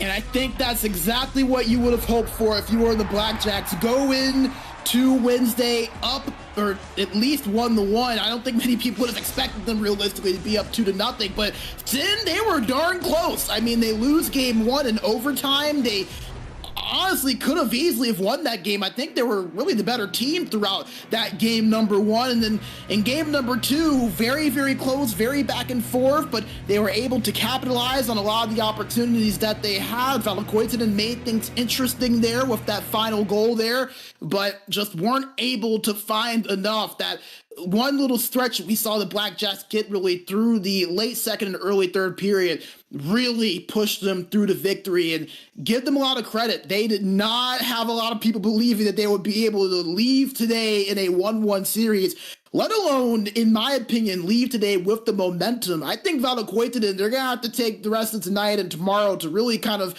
figure a few things out, because that did not look like the Valokuitunen team that we saw in the regular season. And a lot of that, I think, has to do with how the Blackjacks played. They were great defensively. They capitalized on chances offensively. This all of a sudden has gotten very, very interesting here going into 48 hours from now. Yeah, we were maybe expecting to see some potential upsets throughout the course of this playoffs. I don't know if anyone would have thought the Blackjacks had the potential to upset Valokuitunen, but after those first 2 games, as close as they were, and the series being split down the middle, with, as you said, Blackjacks having a very realistic possibility of being up 2-0, this series could go a variety of different ways, and we're so excited to see the close of this series, which I believe we're going to get the entirety of on Wednesday, if I'm not mistaken. And yes, indeed, games 3 through a possible 7 will be on Wednesday, starting 30 minutes earlier than our normal start time, 19:15 CEST. So don't forget that. Stay tuned to our Twitter at SportsGamerGG. Or X, whatever you want to call it, SportsGamerGG. All the social medias at SportsGamerGG. Check our website for scheduling, stats, everything that you want to know, sportsgamer.gg. But tremendous playoff action today, Brandon. I mean, it was just exciting from start to finish. And, you know, I think from both series, really, we saw just a different sort of great game. I mean, every single game was decided by a goal or two, and that is exactly what you hope for in these playoffs. Every game brought something different, but they were all still close. As we also saw Tohtorit and EXEN in our first two games. Tohtorit having that lead early, and then EXEN coming back and scoring 3 in a row, and then the overtime winner from EXEN in game number 2, and then these two getting their overtime in game number 1, and then finding their way in game number 2 to a 1-goal game. And we're not done with the playoff action. It's Thursday. We will have the remainder of that EXEN versus Tohtorit series. EXEN, the 5 seed, versus Tohtorit, the 4. EXEN leading that series 2-0 here, as they'll try to close it out in 2 days' time. But, you know, Sin, man, this is what we love about this. Just the parity of the league, the amount that's on the line, the skill of these players. It just feels like that everything that we love about this game and about this league showed itself here today. Fun action. Let's just go ahead and get to Wednesday and Thursday already. I'm ready for it. Yeah, absolutely. It's going to be absolutely crazy, the ends to these two series. And, well, as you can see, myself and Brandon absolutely cannot wait for the action, but I'm sure my voice will enjoy at least the 1-day break between then and now, because, my goodness, these two matchups wreaked havoc on my voice, and I'm just overall hyped. Just what a set of games that we had from both of these two series today. And we'll get going with the conclusion of this Blackjacks and Valokuitunen series on Wednesday. We hope to see you all there. We thank you all for tuning in today. We thank our sponsors, Kovalan Lakritsi, for their continued support for our ECL Elite, and really all the coverage here at SportsGamer. They are a huge part of our success, as are all of you viewers out there. So for Brandon, my name is Sin. We thank you all for tuning in, and we'll see you for some more ECL Elite playoff action this Wednesday. Minkä päällä lakukastike maistuu parhaalta? Ei voi tietää, ellei kokeile. Kouvolan lakritsi.